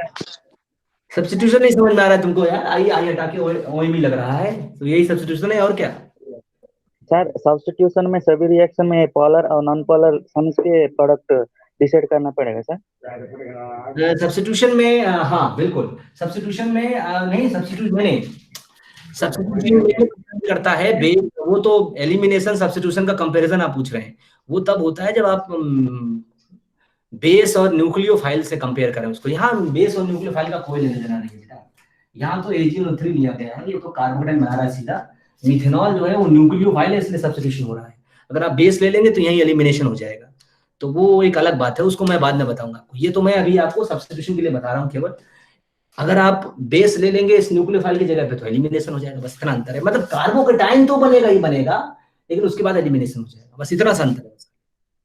लेकिन ये वाला नहीं, काइनेटिकली कंट्रोल्ड वाला तो हमेशा फेवर करेगा, चाहे आप न्यूक्लियोफाइल लो चाहे बेस लो, उससे कोई लेना देना नहीं। ये तो ये हमेशा फेवर करेगा, क्योंकि ये जो है क्या है आपका, ये आपका 6 से 5 हो रहा है, मतलब कि इसमें ज्यादा रेट है। क्या बोल रहे हैं आप? ये बात प्लीज अभी आप मुझे बताइए, बात समझ में आ गई कि नहीं आपको? जो मैंने बताया आपको समझ में आ गई ना? सर आप ये स्टेप के बारे में क्या कह रहे थे कि अगर स्टेप्स कितने से ज्यादा हैं तो ये सब चीजें कंसीडर करनी है, मतलब 1 स्टेप से ज्यादा होना चाहिए बस? हाँ, 2 स्टेप या 2 स्टेप से ज्यादा होना चाहिए, तब कंसीडर करेंगे। 2 स्टेप होगा तो भी कंसीडर कर सकते हैं ना? हाँ, 2 में भी हाँ, 2 या 2 से ज्यादा हो, 2 या 2 से ज्यादा, 2 या 2 से ज्यादा में ही आप कंपेयर कर सकते हैं, 2 से बस कंसर्टेड नहीं होना चाहिए, मतलब एक step हाँ कंसर्टेड नहीं होना चाहिए, कंसर्टेड में कंपेयर नहीं। ठीक है, सो अभी ये मैंने चीज पूरी पढ़ा दी, ये क्लियर हो गया होगा। ये मैं अभी यही क्लास रोकता हूँ, मैं आपको ना अब इसके कुछ एग्जांपल कराऊंगा जो आपके गेट के और जो नेट के पेपर में आए हुए हैं वो कराऊंगा, ठीक है? क्योंकि ये इतना बस पढ़ाना सफिशिएंट था, थोड़ा एग्जांपल कराऊंगा तो आपको और समझ में आ जाएगा इसमें। इसके बाद हैमेट इक्वेशन पढ़ाऊंगा आपको, ठीक? ये आपका टॉपिक यहाँ हो गया। हैमंड पास्टुलेट ज्यादा बताने की जरूरत नहीं है। हैमंड पास्टुलेट के तो देखिए जितनी मैकेनिज्म आप पढ़ते हैं ना, वो सब मैकेनिज्म इसी का एग्जांपल है। आप कोई ना कोई एग्जांपल दे ही सकते हैं इसमें, ऐसा नहीं है कि आप यही एग्जांपल ले रहे हैं, आप चाहे कोई भी एग्जांपल दीजिए, कंसेप्ट यही होगा जो मैंने आपको बताया। हाँ, ये बात बिल्कुल पक्की है कि जहां कहीं पर भी मेजर माइनर आता है, थर्मोडायनेमिकली कंट्रोल, काइनेटिकली कंट्रोल आता है, उसको ऐसे ही एक्सप्लेन किया जाता है। अब आप इतना समझ लीजिए कि ट्रांजिशन स्टेट थ्योरी का मतलब सिर्फ इतना हो गया कि सब कुछ करने से पहले, चाहे इंटरमीडिएट को इंटरमीडिएट में कन्वर्ट करो, चाहे मतलब कि सबस्ट्रेट से इंटरमीडिएट बनाओ, चाहे इंटरमीडिएट से प्रोडक्ट बनाओ, सबके बीच में ट्रांजिशन स्टेट एग्जिस्ट करेगी, सबके बीच में ट्रांजिशन स्टेट एग्जिस्ट करेगी, दैट इज वेरी इंपॉर्टेंट। ठीक, तो इसके मैं कुछ एग्जांपल लूंगा, उसके बाद फिर हैमेट इक्वेशन पढ़ाऊंगा आपको, तो कुछ एग्जांपल लेके आऊंगा, फिर मैं नेक्स्ट क्लास में एग्जांपल कराऊंगा पहले, ठीक? उसके बाद मैं एग्जांपल एक्चुअली आपको लास्ट में कराऊंगा एक साथ ही, ठीक? पहले मैं आपको हैमेट पढ़ा दूंगा, हैमेट के बाद फिर हैमेट के भी एग्जांपल कराऊंगा, साथ साथ में हैमंड के भी एग्जांपल कराऊंगा, मतलब खूब एग्जांपल कराऊंगा जो पेपर में आए हुए हैं आपके, उससे आपको एक अंदाजा लग जाएगा कि मैं आपको क्या बताना चाह रहा हूँ। ठीक, चलो बढ़िया, आ गया समझ में ना? तो मैं इसको थोड़ा रिकॉर्डिंग ऑफ कर देता हूँ, उसके बाद फिर हम बात करते हैं। Stop recording.